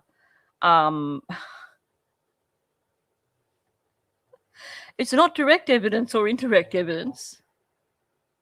Well, if it's not direct or indirect evidence, what freaking sort of evidence is it then, Daniel? Oh, Brandy got it. Nice. That is so cool. He's just kind of losing it at this point.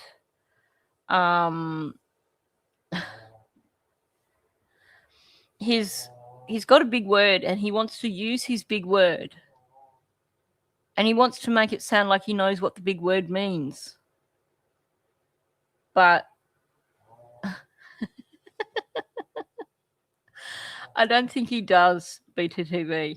I think he really has the faintest clue. Oh, dear. I could almost feel sorry for him, but I don't. I think that's what he's pointing at. He's basically saying, all these stories that I've told you about Malaya, that's circumstantial evidence. No, Daniel, circumstantial evidence is not stories that you've been told about Malaya. Like, honestly, seriously, you got to wonder what goes on in his brain. Thank you. Very much appreciated. Of what I believe, could have happened or what I thought, right? And I have to move away from the theories and speculation at this point. So Daniel's thoughts are circumstantial evidence. Right. The circumstantial evidence of something, but not anything to do with Lily and Jack. I know. She could cut through like, a massive, massive tree today with that snoring. She just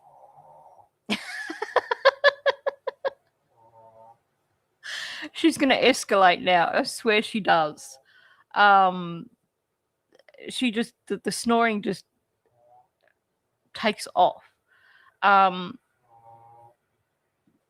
think he's trying to say that gossip is circumstantial evidence. That stories told by someone is circumstantial evidence. Like, as opposed to real evidence that is circumstantial. He doesn't understand that circumstantial evidence is things like having a witness who heard a vehicle coming and going in the early hours of the morning. Yeah, that's Amira snoring flat out. She's just behind me. She's not even directly next to the desk at the moment. She's on a roll. Like, the reason it is circumstantial evidence is because it is not solid evidence that directly links them to the crime on its own. But when you add it all up, then it builds a case. But it's real things that happened, not rumors. Oh, she does. Amira she's just so relaxed about life. He's really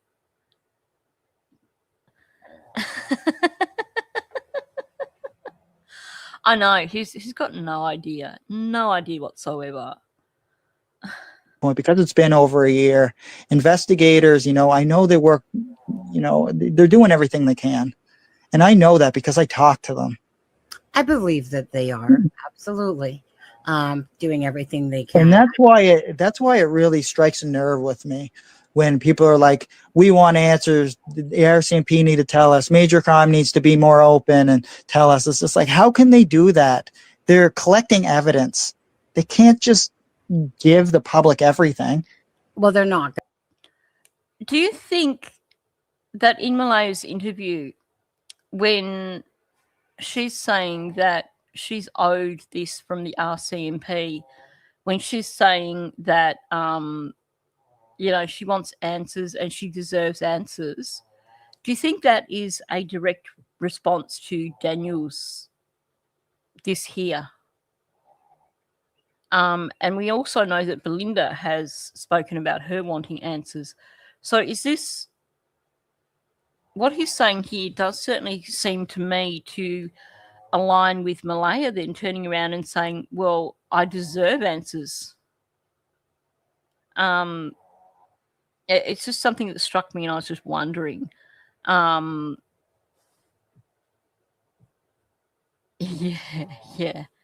He probably has. He forgets. He forgets that he's already said that the investigators aren't talking to him anymore.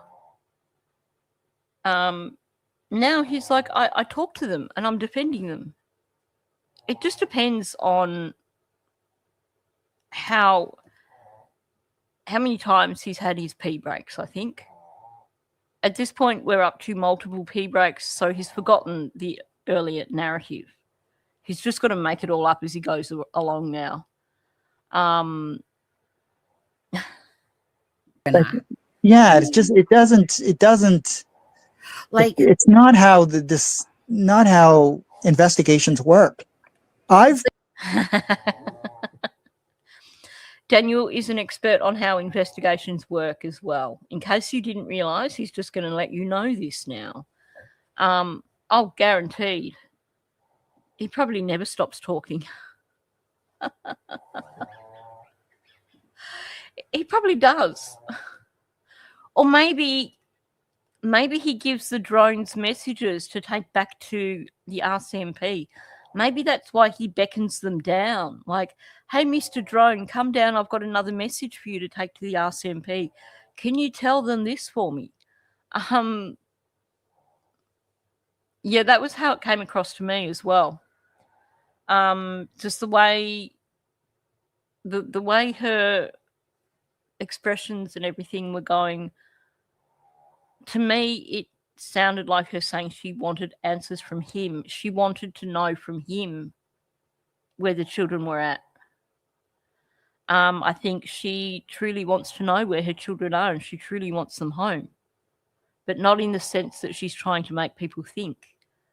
I think she knows they're not alive, and she wants Daniel to say where they are. She wants them brought home, and that's dependent on Daniel. Yes, definitely. Take me to your leader. So true. She wants to know where he put them, and I believe that, just based on what I saw in her interview. I do believe that she wants to know where they are. She wants them brought home. I think that is genuine, but she knows that they're not alive. Oh yes, he's an expert on the RCMP lines of administration.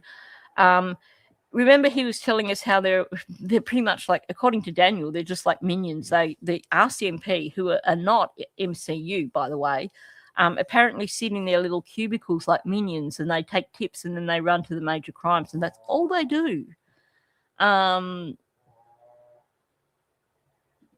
Oh, he's an expert on everything.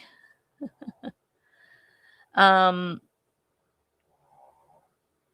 think so.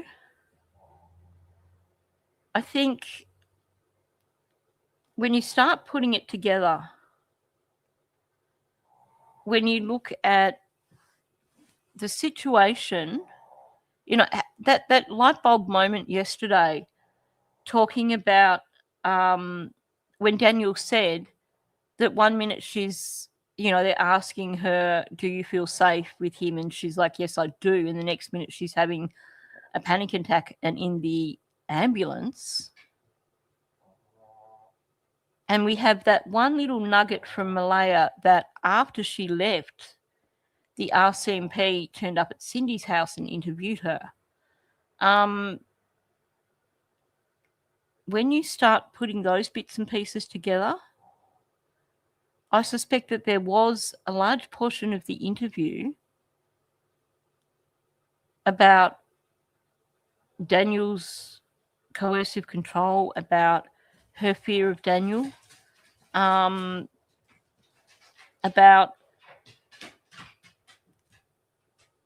you know, why he has a gash on his face.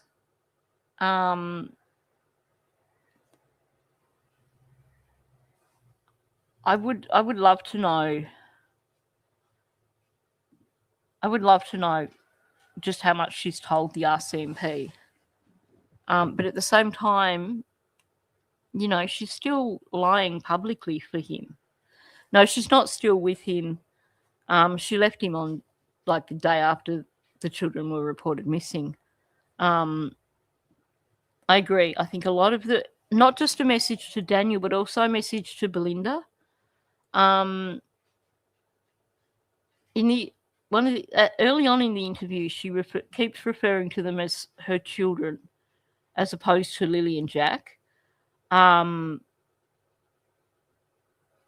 I was, you know, I got as far when I was doing my analysis of pointing out that to me it sounded like her just pointing out that, hey, everyone else who's claiming, you know, ownership of Lily and Jack, so to speak, just a reminder they're actually my kids, you know, putting herself front and center in terms of I am their mother.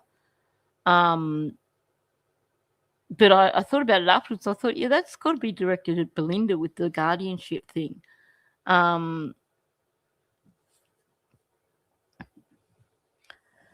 Someone's said something. I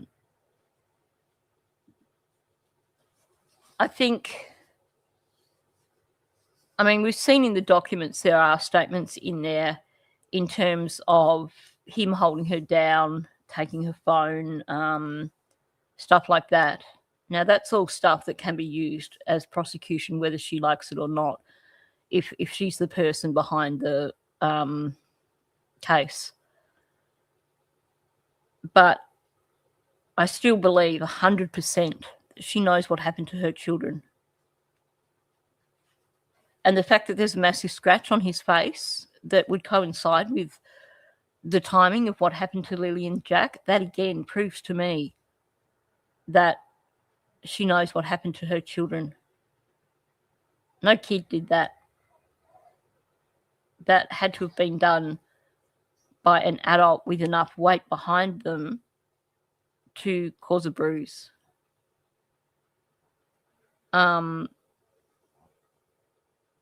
They've all been adamant there was no one else there on the property. So the three people that were on the property, they know.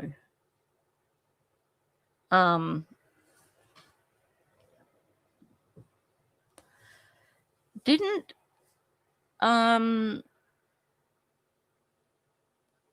Angela or someone ask him in one of the interviews about the stuff that was claimed in the documents, and he said, oh, that never happened?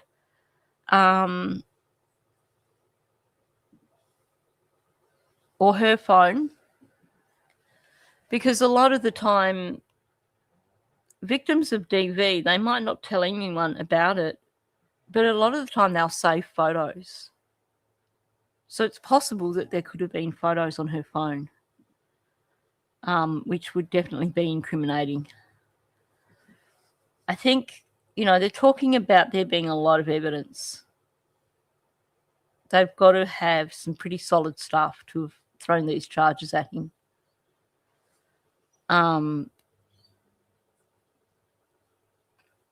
Been trying to give the public everything I could. Hang on, run that back a bit. Oh, It's just Daniel. like, how can they do that? They're collecting evidence.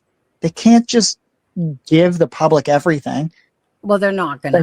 Yeah, it's just it doesn't Like, it's not how not how investigations work.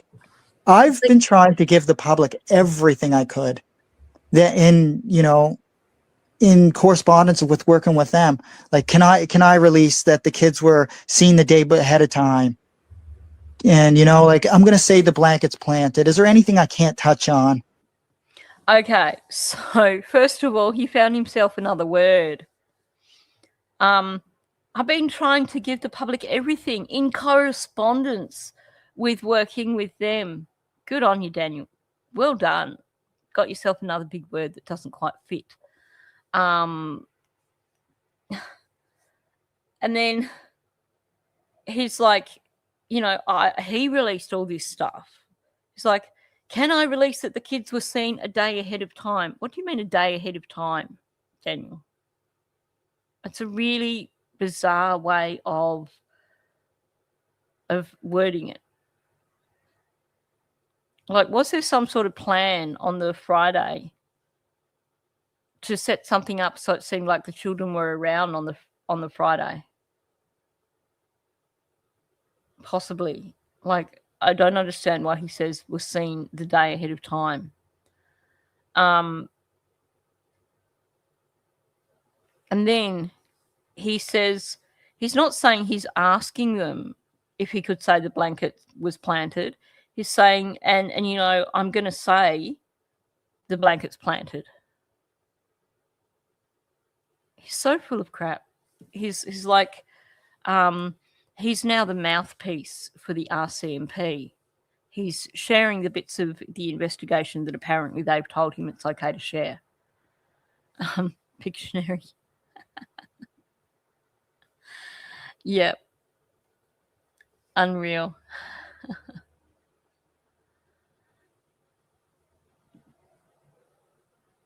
Yeah, probably was the ex-wife that dropped them off, I'd say.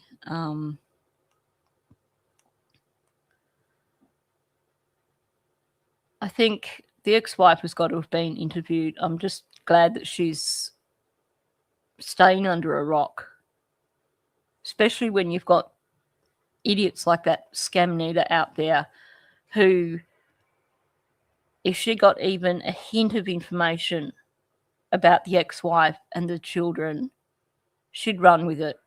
And that's the last thing we want to see. I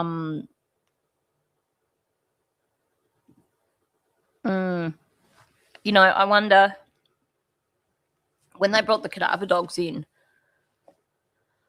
I wonder, given that they searched the location of the boot prints and the blanket, I wonder if that was enough of an excuse to take the dogs slightly further up Lansdowne Road and at least along the boundary of Ron and Earl's properties. Because that would be bloody interesting if they took the dogs up alongside their properties and they alerted.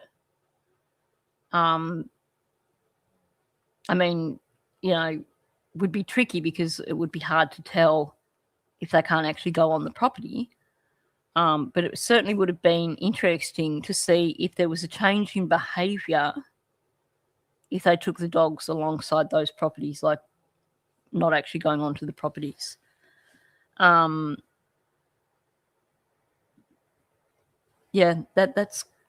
haunts me, that's the situation. They witnessed the DV and his son, his 6-year-old son, was encouraged to hit Jack. Who encourages a 6-year-old to hit a 4-year-old boy? There's something really screwed up about that, and that's going to stick with them for life.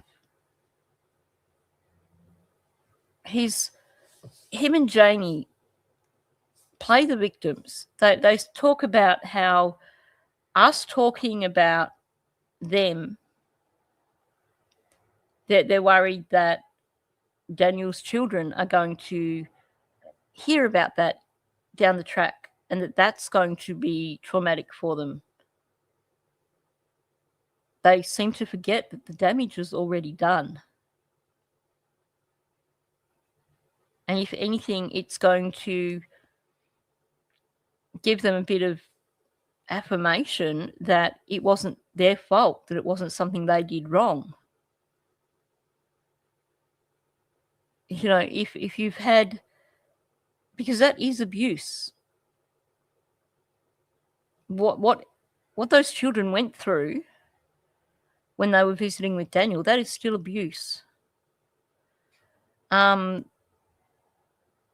while him and Janie are worrying about this information about them coming out in public, that could be something that down the track when his kids are older helps them to understand that it wasn't anything about them.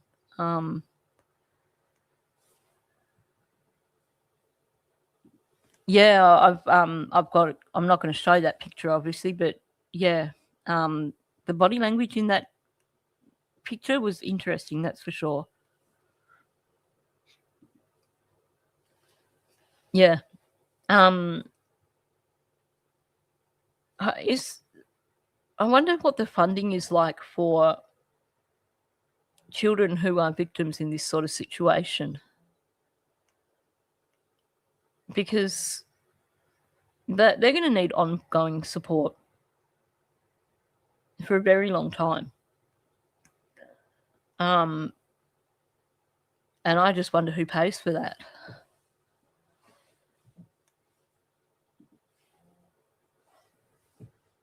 Yeah, that comment by Janie, there's no water on my property, like talking about the property between Earl and Ron. Daniel nearly choking when DT asked him, oh, could it be people are going to suggest that the blanket and the boot prints are pointing towards your uncle's property? And Daniel had a conniption. Earl completely losing the plot at Tint. I'm firmly over on Lansdowne Road. Yeah. Hopefully their school has also got some good counsellors. But if Canada's anything like Australia, the funding for that's probably so minimal that the school probably only gets a counsellor like 1 day a week or something, and they've got to see 20 kids in 1 day or something ridiculous. I actually made that comment the other day in my Kylie live stream when Sammy was doing a twirl. When she was doing that thing in front of the camera, and I want all the kids to come to me with their stories about the party. And I was joking, like her and Daniel are pigs in a pod, they're exactly the same. I really hope that their mother considers legally changing their name. It can be done. If she has gone back to her maiden name, then legally she can also change their name to her maiden name. And I think in this instance, it would be a good idea. Oh, I know, the twirl. I'm surprised Daniel hasn't done that yet.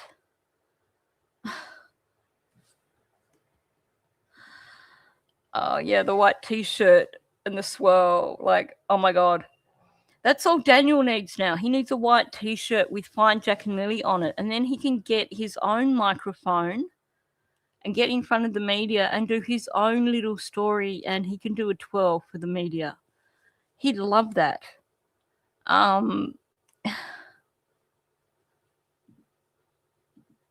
know.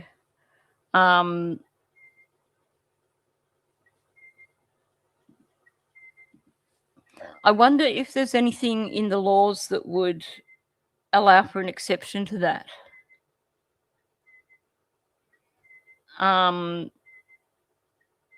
Because it's not like if she goes back to her maiden name and wants to change their name legally to her maiden name, if he doesn't have custody, and it's not a situation where a new partner is adopting the children,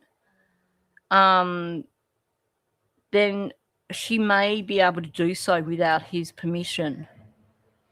I think if it was a situation where she had a new partner or she'd married and that partner wanted to adopt the children and give them his surname, then that would probably be something that they'd have to duke out in court or have permission from Daniel.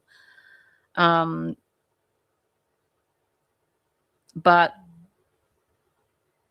because he would never give her permission. You're right. He'd never give her permission to change their names. So, you'd have to hope that there is some sort of process in place in that situation. And you would hope that the courts would be supportive of that under these circumstances. I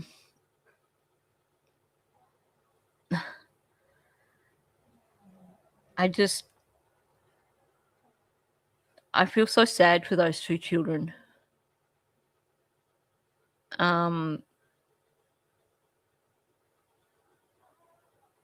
Just another, victims that were brought into this with no choice in the matter.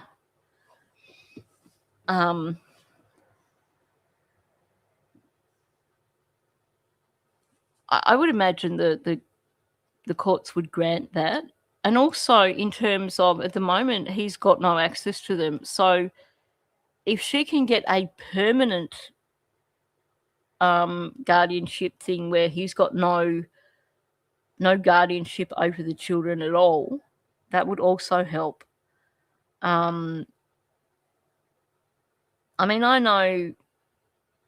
know a situation here where a friend of mine, when his marriage split up, his wife went back to her maiden name, and their children, she changed all their last names to her maiden name.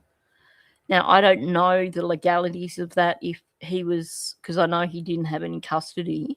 And I know that's Australia, so it's different legal system, but it's still based on the Westminster. So it's possible, I think.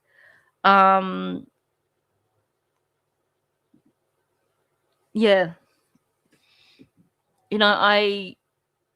I think about that whole situation that you see where kids hear what is said at home. So apparently those children are in a new home. In a new school. And if parents have figured out who they are and been talking about that at home, that's going to feed back to the school, and the kids are going to be aware of it. And it would become something that would become talked about.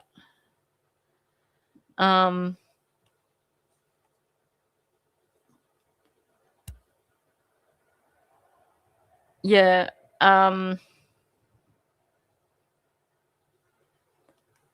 Quite possible his ex is in violation of his access order, access if there was an order. That depends. If she could, I would imagine that I would like to think that she would have been pretty quick to have gone and got legal advice when all this went down and got a temporary order, basically removing any custody stuff there. The CPS stuff would certainly have made it possible for her to do so.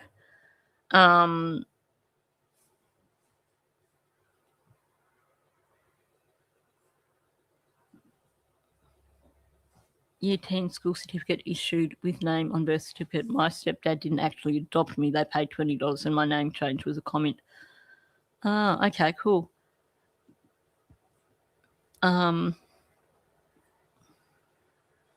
Yeah, only 4 days a month, which makes her a primary carer.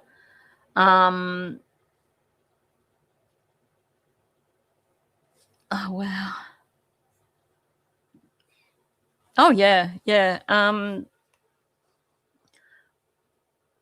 In Tassie, anyone who has the last name Bryant,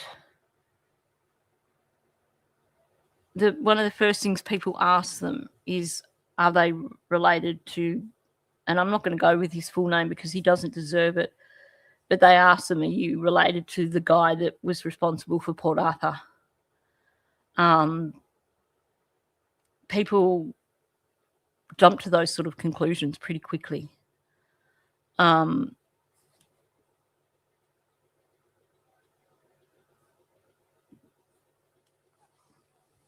That's probably a good point. I mean, he was couch surfing, so I don't think he was getting access to the children before he moved into the trailer.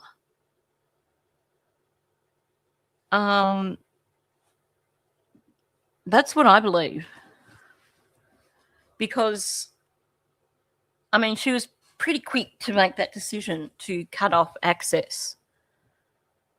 Given the situation, and I gather she's quite an intelligent person. Thank you for coming in, BTTV. Get some rest, please do. Yeah, I think that she would have been pretty quick to have an emergency hearing to make sure that he did not gain access to them. Because what you've got to remember as well is this guy is a narcissist. He is coercive. So she would have been nervous about how to prevent him from having access to her children. So I would imagine that the very first thing that she would have done would have been to get legal advice and, you know, follow through with it in terms of CPS and stuff. It's also possible that CPS may have made a ruling based on everything else that was going on. So,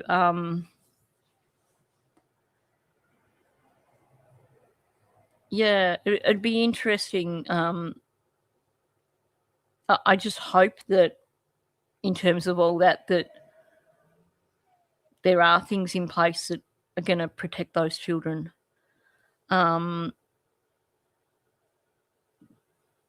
Yeah.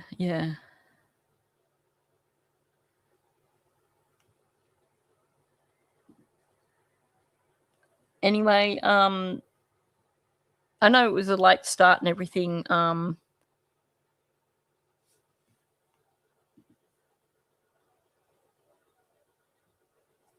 Yeah, I would imagine that